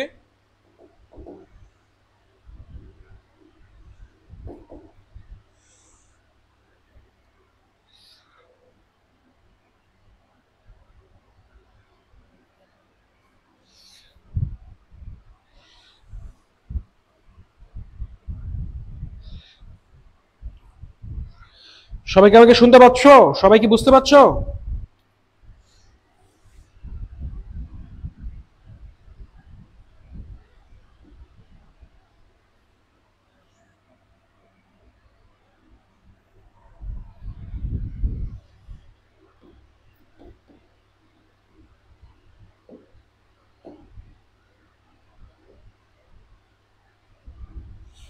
নিচের কোনটি সাংবিধানিক প্রতিষ্ঠান? Thank you. প্রথম মদিনা সনদ, থ্যাংক ইউ। আচ্ছা ক্লিয়ার। সবাই একটু উত্তর দাও। নিচের কোনটি সাংবিধানিক প্রতিষ্ঠান? সবাই উত্তর দেওয়ার চেষ্টা করো। নিচের কোনটিকে সাংবিধানিক প্রতিষ্ঠান বলা হয়? নির্বাচন কমিশন, অ্যাটর্নি জেনারেল, প্রশাসনিক ট্রাইব্যুনাল, উপরের সবগুলো। সবাই উত্তর দেন, সবাই উত্তর দেওয়ার চেষ্টা করেন। নিচের কোনটি সাংবিধানিক প্রতিষ্ঠান? সবচেয়ে গুরুত্বপূর্ণ প্রশ্নের একটা।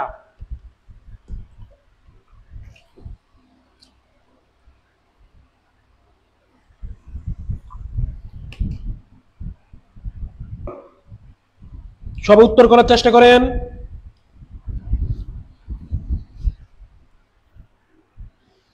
নিচের কোনটি সাংবিধানিক প্রতিষ্ঠান? নির্বাচন কমিশন, অ্যাটর্নি জেনারেল, প্রশাসনিক ট্রাইব্যুনাল, উপরের সবগুলো। সবাই উত্তর দাও, সবাই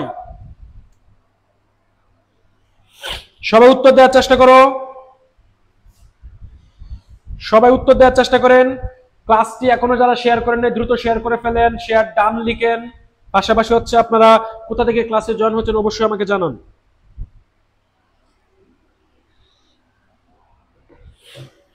নিচের কোনটি সাংবিধানিক প্রতিষ্ঠান? প্রশ্ন আসতে পারে নিচের কোনটি সাংবিধানিক প্রতিষ্ঠান বলা হয়, বা ওই প্রতিষ্ঠানটিকে সাংবিধানিক প্রতিষ্ঠান বলা হয় কিনা। তো আপনারা একটু দেখার চেষ্টা করেন বাংলাদেশের গুরুত্বপূর্ণ সাংবিধানিক প্রতিষ্ঠান কোনগুলা, এদেরকে আমরা ছোট একটা লাইনে পড়ব। কি লাইনে? ছোট লাইনে, খুবই গুরুত্বপূর্ণ একটা লাইন। আমরা লিখলাম এনিমস প্রজা। কি প্রজা? এনিমস প্রজা।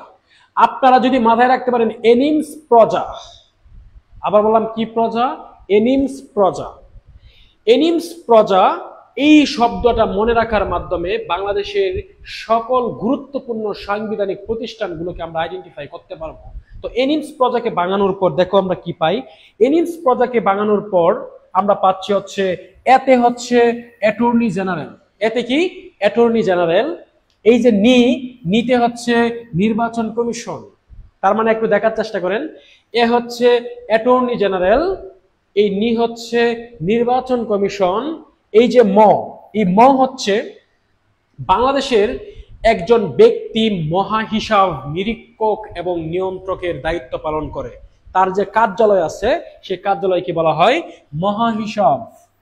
মহাহিসাব নিরীক্ষক ও নিয়ন্ত্রকের কার্যালয়।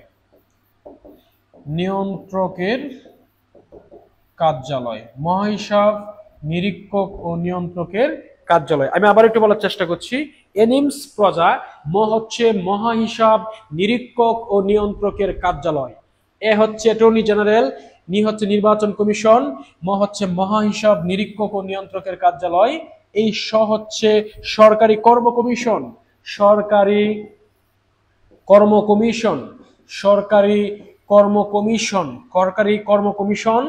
আর এই যদি সরকারি কর্ম কমিশন হয়, এ হচ্ছে অ্যাটর্নি জেনারেল, হচ্ছে নির্বাচন কমিশন, হচ্ছে মহাহিসাব নিরীক্ষক ও নিয়ন্ত্রকের কার্যালয়, আর এই হচ্ছে সরকারি কর্ম কমিশন কার্যালয়।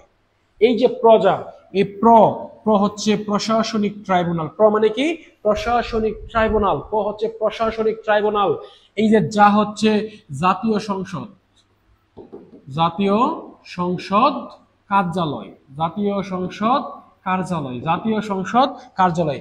এনিমস প্রজা, অ্যাটর্নি জেনারেল, নির্বাচন কমিশন, মহাহিসাব নিরীক্ষক ও নিয়ন্ত্রক, সরকারি কর্ম কমিশন, প্রশাসনিক ট্রাইব্যুনাল, আর হচ্ছে জাতীয় সংসদ কার্যালয়।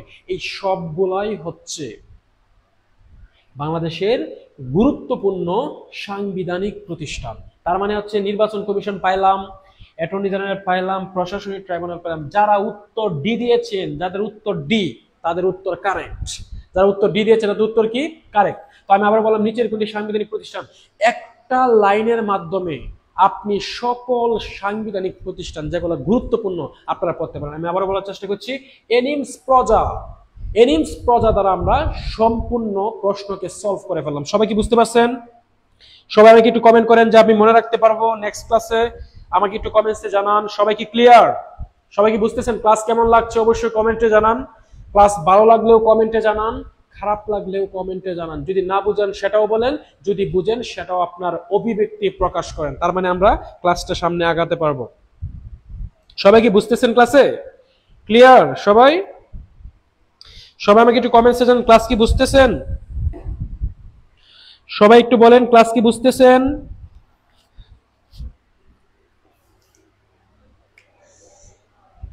সব কি ডান? ক্লাস কি বুঝতেছেন?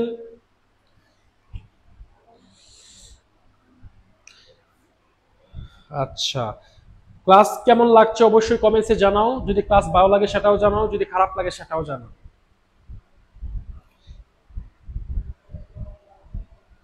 আচ্ছা, থ্যাংক ইউ।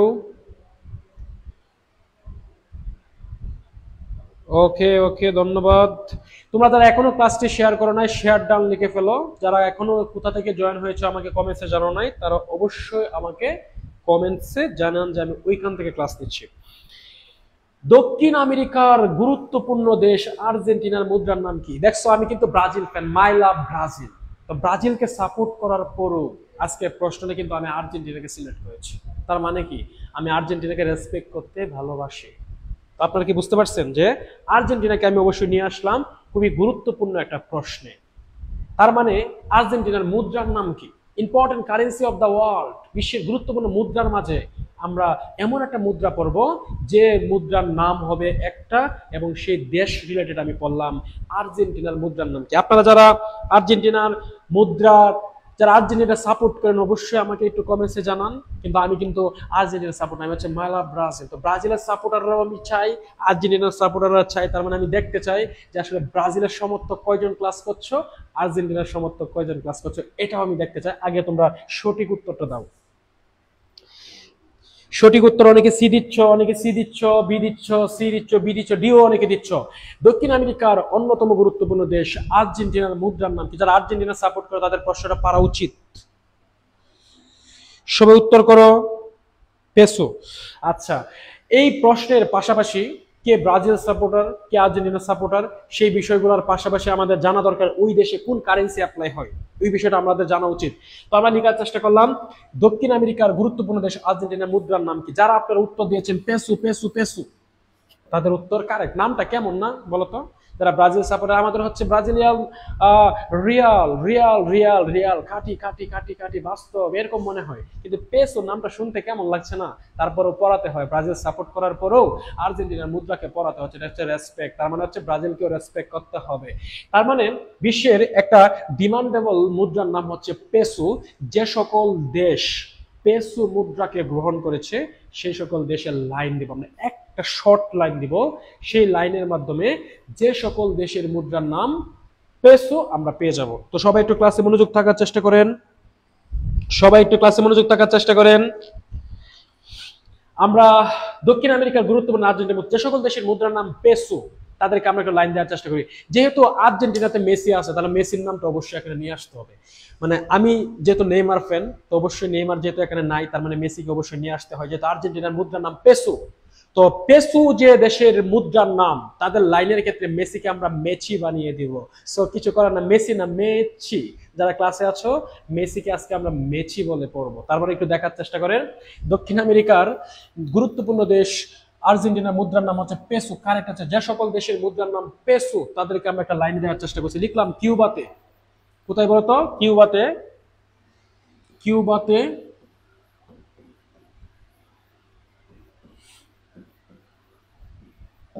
কিউবাতে খেলতে যে কে খেলতে গেছে? মেসি। মেসি কিন্তু লিখে না, আমি লিখে মেসি। মেসি কিন্তু লিখে না, কি লিখলাম? মেসি। না হলে কিন্তু হবে না, উত্তরটা হবে না। কিউবাতে খেলতে যে মেসি ফিকা হয়ে গেল। সবাই বুঝতে পারছিস? কিউবাতে খেলতে যে মেসি ফিকা হয়ে গেল। কিউবাতে খেলতে যে মেসি ফিকা হয়ে গেল। কিউবাতে খেলতে যে মেসি, নট মেসি। সবাই বলো, একটু মনে মনে বলো সবাই, মেসি। কিউবাতে খেলতে যে মেসি ফিকা হয়ে গেল। এই লাইনটা মাথায় রাখবা। যে সকল দেশ পেসো মুদ্রা ব্যবহার করে সব প্রশ্ন আকারে উত্তর চলে আসবে। তো আপনাদের উদ্দেশ্যে একটু আবার বলার চেষ্টা করছি, তোমরা যারা ব্রাজিলকে হাহা দিচ্ছ তাদের কিন্তু বিচার হবে, ঠিক আছে? কিউবাতে খেলতে যে মেসি ফিকা হয়ে গেল। এই যে কি হচ্ছে কিউবা, কি মানে কি কিউবা, কি হচ্ছে কিউবা? কিউবার মুদ্রার নাম কি? কিউবার মুদ্রার নাম হচ্ছে পেসো। এই যে ও হচ্ছে উরুগুয়ে, উরুগুয়ে, উরুগুয়ে, উরুগুয়ের মুদ্রার নাম কি? পেসো। তার মানে হচ্ছে কিউবা কিউবা কিউবা, আমরা পেলাম কিউবা, আমরা পেলাম উরুগুয়ে, আমরা পেলাম কিউবা, আমরা পেলাম উরুগুয়ে, দুটো দেশকে অলরেডি পেলাম, কিউবা উরুগুয়ে। কিউবাতে খেলতে যে মেসি, এই যে মে হচ্ছে মেক্সিকো, মে হচ্ছে মেক্সিকো, মে হচ্ছে মেক্সিকো। চি হচ্ছে চিলি, চি মানে কি? চিলি। চি হচ্ছে চিলি, চি হচ্ছে চিলি। মে হচ্ছে মেক্সিকো, মে হচ্ছে মেক্সিকো, চি হচ্ছে চিলি, মেচি। তার মানে হচ্ছে মেক্সিকো এবং চিলি, নট মেসি। সি দিলে কিন্তু হবে না, চি দিতে হবে। মেচি, চি চি চি, মেচি। তো মে হচ্ছে মেক্সিকো, চি হচ্ছে চিলি, ফি হচ্ছে ফিলিপাইন। ফি মানে কি? ফিলিপাইন। আবার বলো, ফি মানে কি? ফিলিপাইন। এই যে ক হচ্ছে কলম্বিয়া, ক হচ্ছে কলম্বিয়া, ক হচ্ছে কলম্বিয়া। এই যে আ হচ্ছে তোমাদের প্রাণপ্রিয় আর্জেন্টিনা, তোমাদের নট আমাদের, প্রাণপ্রিয় আর্জেন্টিনা, আর্জেন্টিনা, আর্জেন্টিনা, আর্জেন্টিনার বানানটাও ভুলে গেছে আমার, বুঝতে পারছো? আর্জেন্টিনা, এ হচ্ছে কি? আর হচ্ছে আর্জেন্টিনা। আমি আবারও বলার চেষ্টা করছি, কিউবাতে খেলতে যে মেসি ফিকা হয়ে গেল। কি হচ্ছে কিউবা, ও হচ্ছে উরুগুয়ে, এই মে হচ্ছে মেক্সিকো, চি হচ্ছে চিলি, আর এই ফি হচ্ছে ফিলিপাইন, ক হচ্ছে কলম্বিয়া, আর হচ্ছে আর্জেন্টিনা। এই যে আর্জেন্টিনা, তার মানে এই যে দেশগুলো লিখলাম, এই সকল টোটাল দেশের কারেন্সির নাম হচ্ছে পেসো। আপনারা কি সবাই বুঝতে পারছেন? এই সবাই একটু কমেন্টসে জানাও, সবাইকে ক্লিয়ার? এই নেইমারকে নিয়ে কিন্তু কিছু হবে না, ঠিক আছে? নেইমারকে নিয়ে যদি কিছু হয় তাহলে কিন্তু সমস্যা। মেসি মেসি মেসি বানানো নাকি? আচ্ছা ঠিক আছে, যাক তোমরা কিন্তু এইটা দ্বারা কিন্তু তোমরা আসলে মনে রাখতে পারবা কিউবাতে খেলতে যে মেসি ফিকা হয়ে গেল, তার মানে কি তোরা সবাই কিন্তু অনেক দুষ্ট, ঠিক আছে? সবাই কি বুঝতেছিস ক্লাস? তোরা কি পেসু মুদ্রা সবাই কি পারবি? পেসু মুদ্রা সবাই কি পারবি?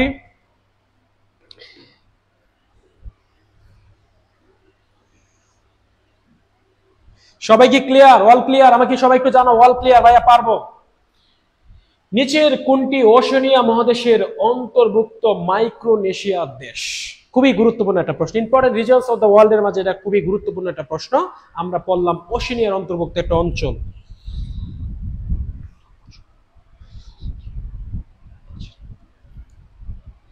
ভালোবাসার আরেক নাম ব্রাজিল, রাইট? মেসি, ঠিক আছে, থ্যাংক ইউ। নেইমার মানে বেইমান, এটা হয় না ভাইয়া, এটা হবে না কখনো। আমি ক্লাস নেওয়া অবস্থায় এই ছন্দ হবে না। আচ্ছা, যারা তোমরা রিপিট করতে চেয়েছো আমি উদ্দেশ্য বলি একটু। এটা হচ্ছে অলরেডি আমি বললাম, সেটা হচ্ছে কিউবাতে খেলতে যে মেসি ফিকা হয়ে গেল। কি হচ্ছে কিউবা, ও হচ্ছে উরুগুয়ে। কিউবাতে খেলতে যে মেসি, মে হচ্ছে মেক্সিকো, চি হচ্ছে চিলি। কেন বারবার বলাচ্ছ? অবশ্যই দুষ্টামি করছো। তারপরেও বলছি মেসি, মেক্সিকো, তারপর হচ্ছে চিলি। কিউবাতে খেলতে যে মেসি ফিকা হয়ে গেল। ফিলিপাইন, কলম্বিয়া, তোমাদের প্রাণপ্রিয় টিম আর্জেন্টিনা। বুঝতে পারছো এখন সবাই? আচ্ছা, থ্যাংক ইউ সবাইকে। তো আমি আবার একটু বলার চেষ্টা করছি, সবাই একটু দেখেন, নিচের কোনটি ওশেনিয়া মহাদেশের অন্তর্ভুক্ত মাইক্রোনেশিয়ার দেশ? প্লিজ ক্লাসে একটু মন দাও, সবাই একটু অ্যান্সার করো, দ্রুত দ্রুত অ্যান্সার করার চেষ্টা করো।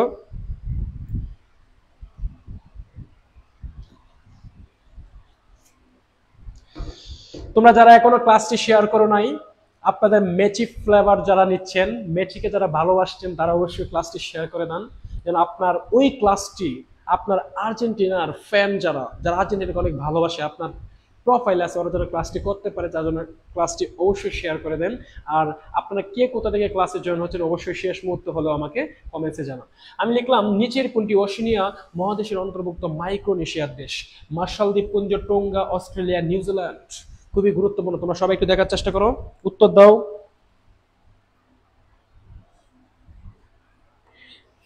সবাই উত্তর দাও, সবাই উত্তর দেওয়ার চেষ্টা করো, দ্রুত দ্রুত উত্তর দেওয়ার চেষ্টা করেন। নিচের কোনটি ওশেনিয়া মহাদেশের অন্তর্ভুক্ত মাইক্রোনেশিয়া দেশ? তার মানে হচ্ছে মাইক্রোনেশিয়ার দেশগুলো কোনগুলো একটু দেখার চেষ্টা করেন।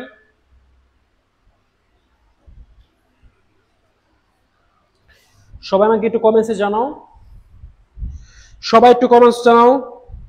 আচ্ছা, ভুল হলেও কোনো প্রবলেম নেই, তোমরা সবাই একটু ট্রায়াল দাও।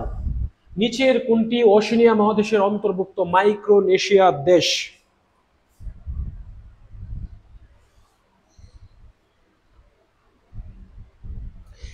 কলম্বিয়ার মুদ্রা নাম না, এটার নাম কম্বোডিয়া, নট কলম্বিয়া। এটার নাম কম্বোডিয়া, কলম্বিয়া না। ওইটার নাম হচ্ছে কম্বোডিয়া। রিয়াল যেটা পড়ছিল এটার নাম কম্বোডিয়া, কম্বোডিয়া। কম্বোডিয়া একটা দেশ, কলম্বিয়া আর একটা দেশ, ভুল করা যাবে না। এটা কম্বোডিয়া, নট কলম্বিয়া।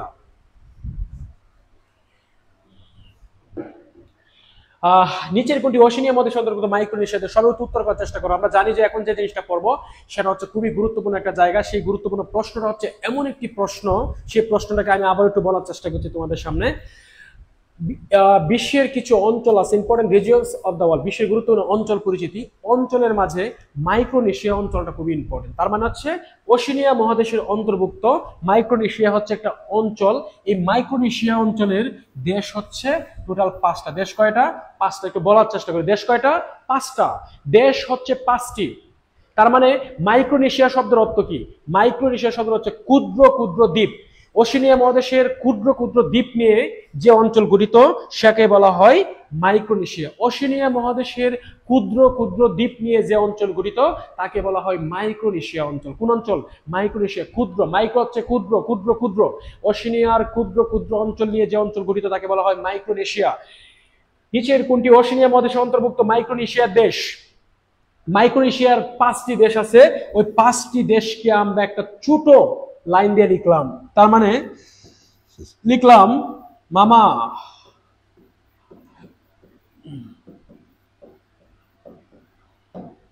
মামা নাপা কি?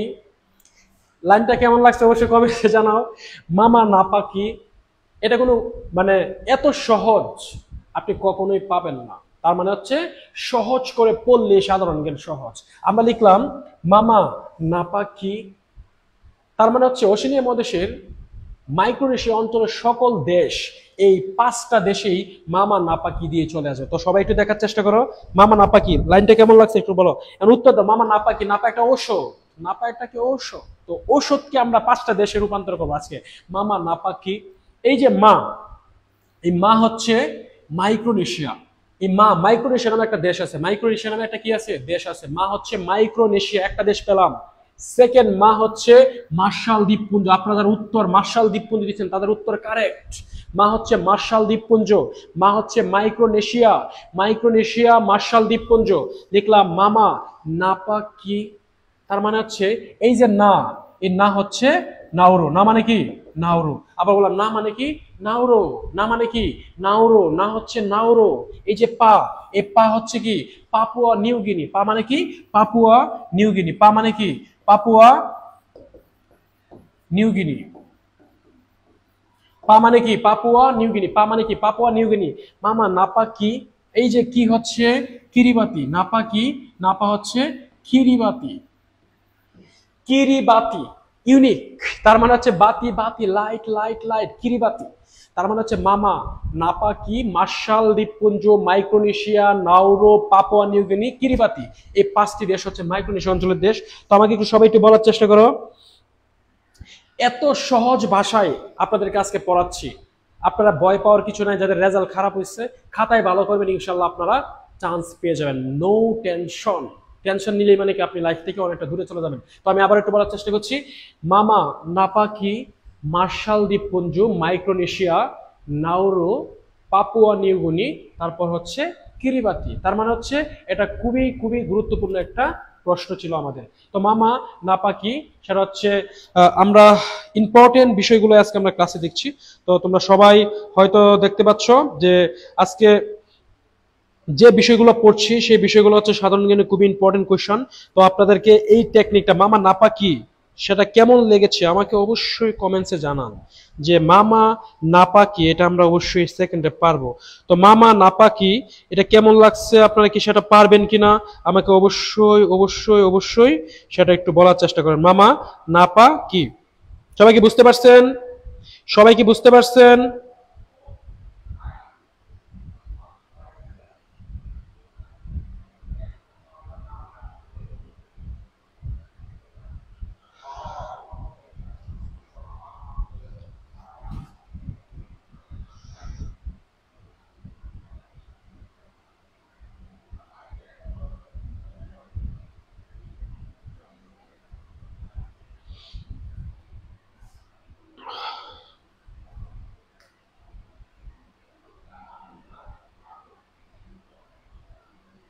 সবাই কি বুঝতে পারছেন?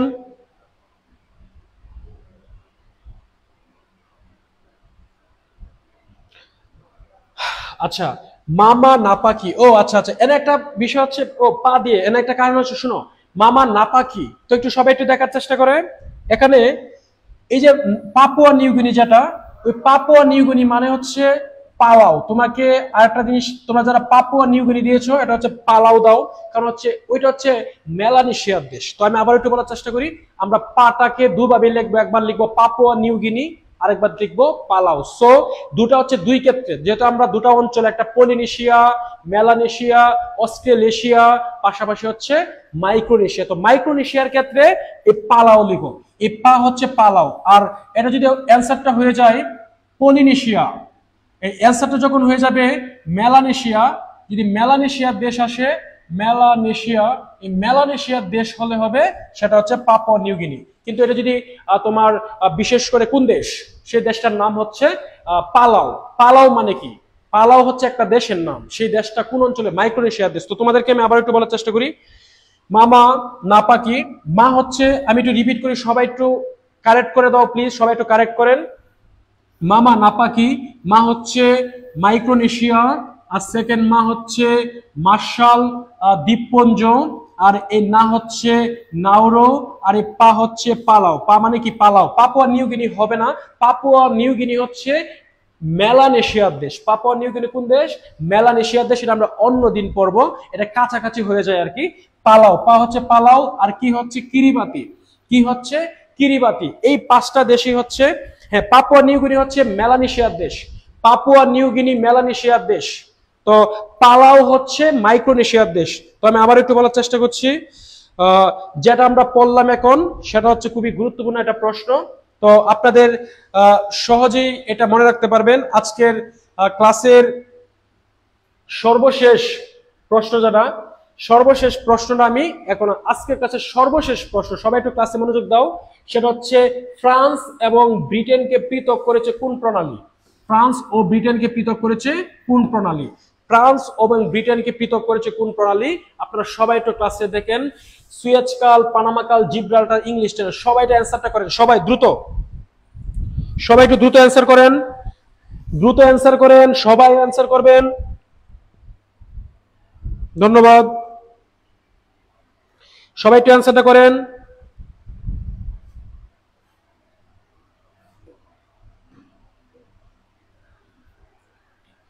ফ্রান্স এবং ব্রিটেনকে পৃথক করেছে কোন প্রণালী? সুয়েজ কাল, পানামা কাল, জিব্রাল্টার, ইংলিশ চ্যানেল। দ্রুত লিখো। তার মানে হচ্ছে বিশ্বের গুরুত্বপূর্ণ প্রণালী পরিচিতি। তোমরা জানো যে এই প্রণালী প্রণালী প্রণালী এটা হচ্ছে খুবই ইম্পর্টেন্ট একটা জায়গা। প্রণালী থেকে আমাদের প্রশ্ন আসে, আপনাদের প্রশ্ন এখান থেকে আসার সম্ভাবনা অনেক বেশি।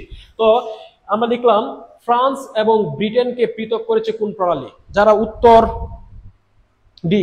এখন আগে শোনো, প্রণালী কাকে বলে? সবাই একটু ক্লাসে মনোযোগ দাও এবং উত্তর পারলে পারা। প্রণালী হচ্ছে, সবাই একটু ক্লাসে মনোযোগ দাও, সর্বশেষ ক্লাসের সর্বশেষ MCQ. Important state of the world. States হচ্ছে এমন একটা গুরুত্বপূর্ণ বিষয় যেটাকে বলা হয় প্রণালী। প্রণালী প্রণালী এই প্রণালী জিনিসটা কি? ধরো জলবাগ, জলবাগকে ব্রেক আপ করবে। জলবাগকে কি করবে? ব্রেক আপ করবে, মানে হচ্ছে পৃথক করবে। ব্রেক আপ করা মানে কি করা? পৃথক করা। ব্রেক আপ করা মানে কি? আলাদা করা। তার মানে কাকে আলাদা করবে? স্থলভাগকে আলাদা করবে। আর জলভাগকে কি করবে? লাভ করবে, মানে কি? সংযুক্ত করবে। তার মানে হচ্ছে প্রণালীর কাজ হচ্ছে দুটা। একটা হচ্ছে স্থলভাগকে কি করে? স্থলভাগকে কি করে? স্থলভাগকে হচ্ছে ব্রেক আপ করে, মানে হচ্ছে মাইনাস করে, মানে পৃথক করে। স্থলভাগকে কি করে? মাইনাস করে, মানে হচ্ছে পৃথক করে। কি করে? পৃথক করে। আর পৃথক হওয়া মানে কি? পৃথক হওয়া হচ্ছে ভালোবাসায় যাকে বলা হয় ব্রেক আপ। কি বলা হয়? ব্রেক আপ করে। তার মানে প্রণালী দুটা কাজ করবে। স্থলভাগকে ব্রেক আপ করবে, মানে হচ্ছে পৃথক করবে, মানে হচ্ছে মাইনাস করবে। আর জলভাগকে কি করবে? জলভাগকে হচ্ছে প্লাস করবে। জলভাগকে সংযুক্ত করবে। প্লাস করা মানে কি করা? সংযুক্ত করা। প্লাস করা কি মানে? সংযুক্ত করা। প্লাস করা কি মানে? সংযুক্ত করা। আর মাইনাস করা মানে কি? পৃথক করা। তাহলে প্রণালীর কাজ হচ্ছে স্থলভাগকে কি করে? পৃথক করে। জলভাগকে কি করে? সংযুক্ত করে। তার মানে আজকে আমরা জানার চেষ্টা করলাম প্রণালীর কাজ হচ্ছে যেটা স্থলভাগকে পৃথক করে, জলভাগকে সংযুক্ত করে। তো ফ্রান্স এবং ব্রিটেন এই দুটা হচ্ছে স্থলভাগ, দুটাকে কি করবে? পৃথক করবে। প্রশ্ন আসছে ফ্রান্স এবং ব্রিটেনকে পৃথক করেছে কোন প্রণালী? তার মানে উত্তর হচ্ছে, যারা ইংলিশ চ্যানেল দিয়েছো তাদের উত্তর হচ্ছে কারেক্ট। আমার উত্তর কি? কারেক্ট। তো আমি আবার একটু বলার চেষ্টা করছি, সবাই একটু বোঝার চেষ্টা করেন। আমরা খুবই গুরুত্বপূর্ণ একটা জায়গায় আছি। প্রণালীর জলভাগকে সংযুক্ত করবে, স্থলভাগকে পৃথক করবে। এই প্রণালীর আমরা এমন একটা লাইন এখন অ্যাপ্লাই করে আজকে ক্লাসটা শেষ করব, যে লাইনটা বানানোর পর আপনি প্রণালীর নামও পারবেন, প্রণালীকে পৃথক করছে কোনটা এটাও পারবেন, কোনটাকে সংযুক্ত করছে এটাও পারবেন। তো ক্লাসে একটু জাস্ট মনোযোগ থাকো। এই লাইনটা আজকে ক্লাসের সর্বশেষ লাইনটা একটু সবাই দিকে লিখলাম। এফবিতে ইংলিশ শিকার, এফবিতে ইংলিশ শিকার 8টি উত্তর আছে।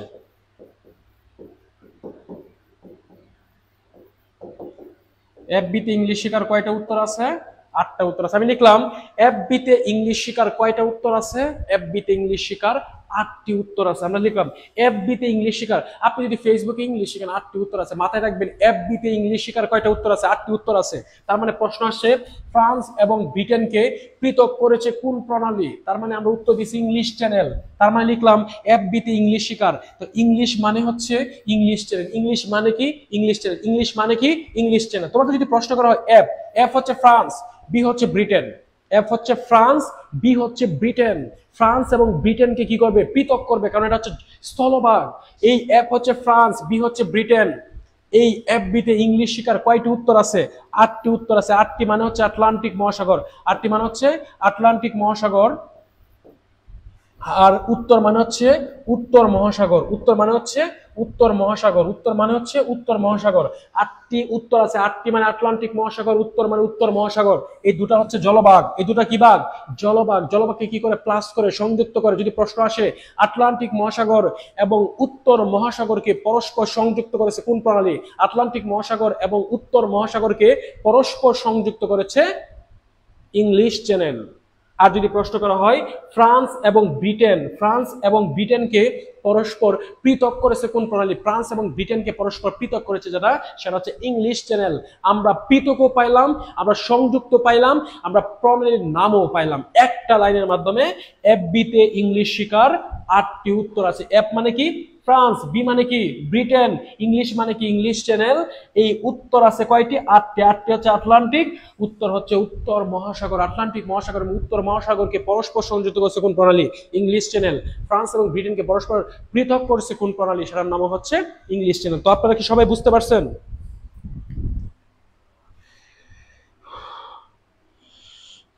সেটা ডুবার প্রণালী হয়, কিন্তু ইংলিশ চ্যানেল এবং ডুবার প্রণালীর সংযুক্ত এরিয়াটা অন্য প্রশ্ন। আর এটার দুটাই হয়, ইংলিশ চ্যানেলও উত্তর হয়, ডুবার প্রণালী হয়। এখন যেহেতু ডুবার নাই, তার মানে উত্তর হচ্ছে ইংলিশ। ফ্রান্স এবং ব্রিটেনকে যদি একসাথে পৃথক করে সেটা হবে ইংলিশ চ্যানেল। ইংলিশ চ্যানেল না থাকলে সেক্ষেত্রে ডুবার প্রণালী সংযুক্ত রেখার ইংলিশ চ্যানেল এক নয়। তাকে আমি আবারও বলার চেষ্টা করছি, ইংলিশ চ্যানেল পৃথক করছে যেটা, ডুবার প্রণালী পৃথক করছে সেম, কিন্তু ইংলিশ চ্যানেল সংযুক্ত আর ডুবার সংযুক্ত এক না। Thank you. সবাই কি বুঝছেন? আমাকে একটু কমেন্টসে জানান। সবাই কি ক্লিয়ার? সবাই কি বুঝতে পারছেন? সবাই কি ক্লিয়ার? বুঝতে পারছেন? তো আপনারা সবাই ওই বিষয়টা আবার পড়ে ফেলেন। তো যেহেতু আজকে খুবই গুরুত্বপূর্ণ ক্লাস ছিল, তো আপনাদের এই বিষয়টা অলরেডি বলছি। নার্সিং মিডওয়াইফারি অধিদপ্তরে বিগত সালের সকল প্রশ্নের সমাধান পাবেন, প্রতিটি বিষয় ভিত্তিক প্রশ্নের সমাধান পাবেন। তো তারপর হচ্ছে তোমার বিগত সকল নার্সিং এর মিডওয়াইফারি ভর্তি পরীক্ষার শতভাগ কমন 10,000 প্রশ্নের সমাধান, তারপরে বিষয়ভিত্তিক প্রশ্ন ব্যাংক, মডেল টেস্ট, সাম্প্রতিক তথ্যের সংযোজন এবং বিষয়ভিত্তিক যে বিষয়গুলো আছে সবগুলা বিষয় নিয়েই আমাদের কোর্সটা। তো আপনারা সবাই এটা একটু ভালো করে পড়বেন। তো আপনাদের ক্লাস কেমন লাগছে অবশ্যই আমাকে জানাবেন। তো আপনাদের যদি অবশ্যই ক্লাস ভালো থাকে সেটাও আপনি আমাদেরকে জানাবেন। তারপরে পাশাপাশি হচ্ছে আমরা যে বিষয়টা একটু জানার চেষ্টা করলাম সেটা হচ্ছে আজকের ক্লাসের গুরুত্বপূর্ণ বিষয়গুলো জানার জন্য আজকে অনেক কিছু আলোচনা করলাম। তো আলোচনার যে মূল বিষয়গুলো ছিল সেই মূল বিষয়গুলো আজকে আমরা আলোচনা করেছি। তো তোমাদের ক্লাসটা কেমন লাগছে অবশ্যই আমাকে একটু কমেন্টসে জানাবা। পাশাপাশি আপনাদের উদ্দেশ্যে আমি আবারও বলার চেষ্টা করছি, যারা আমাদের গার্ডিয়ান পরিবারের সাথে এখনো সম্পৃক্ত হও নাই, দ্রুততম সময়ের মাঝে আমাদের গার্ডিয়ান পরিবারের সাথে সম্পৃক্ত হয়ে যাও। ইনশাআল্লাহ তোমাদের সাথে ক্লাসে আমাদের দেখা হবে। আমরা প্রতিনিয়ত তোমাদেরকে আপডেটগুলো দেওয়ার চেষ্টা করছি। তো যেহেতু আমাদের আপডেটগুলো দেওয়ার চেষ্টা করছি, অবশ্যই আমরা তোমাদেরকে সর্বোচ্চ সাপোর্ট দিব। তো আপনাদের যেহেতু আজকে সাধারণ জ্ঞান ক্লাস ছিল, আমি ক্লাস নিয়েছি, তো আপনাদের ক্লাসটি কেমন লাগছে, যারা ক্লাসটা শেয়ার করো নাই লাস্ট পর্যন্ত আপনার টাইম লাইনে রাখার জন্য ক্লাসটি শেয়ার করবেন। পাশাপাশি কোথা থেকে ক্লাসে জয়েন করেছিলেন সেটাও একটু আমাকে জানাবেন। তার মানে আমি দেখতে পারবো যে বাংলাদেশের 56,000 বর্গ মাইলের সকল অঞ্চল থেকে ক্লাসে তোমরা জয়েন করেছো। আর পাশাপাশি হচ্ছে তোমরা যারা মেডিকেলের প্রিপারেশন নিতে চাচ্ছিলে, রেজাল্টের জন্য নার্সিং আসতে চাচ্ছ, তোমাদের কোনো টেনশন নেই, তোমাদের নার্সিং তোমাদের জন্য ওপেন। আর বিশ্ববিদ্যালয়ের পরীক্ষা দিতে চাচ্ছিলে, যারা নার্সিং আসতে যাচ্ছ তাদের জন্য ওপেন, তোমরা ক্লাসে জয়েন হতে পারো, আমাদের সাথে যোগাযোগ করতে পারো। আর সর্বশেষ যে কাজটা করবেন সেটা হচ্ছে খুব বেশি মন দিয়ে এখন থেকে পড়াশোনা শুরু করেন। ইনশাআল্লাহ পরবর্তী ক্লাসে দেখা হবে। আর ক্লাসটি কেমন লেগেছে অবশ্যই আমাকে কমেন্টে জানান। ভালো লাগলে ভালো বলবেন, খারাপ লাগলে খারাপ বলবেন। এবং পরবর্তী ক্লাসটি পাওয়ার জন্য আপনি প্রিপারেশন নিয়ে রাখেন এবং আমাদের পরিবারের সাথে সম্পৃক্ত হন। ইনশাআল্লাহ আমাদের সাথে আপনাদের সাথে পেইড ব্যাচে হয়তো দেখা হবে। তো সবাই ভালো থাকবেন। আল্লাহ হাফেজ, শুভরাত্রি।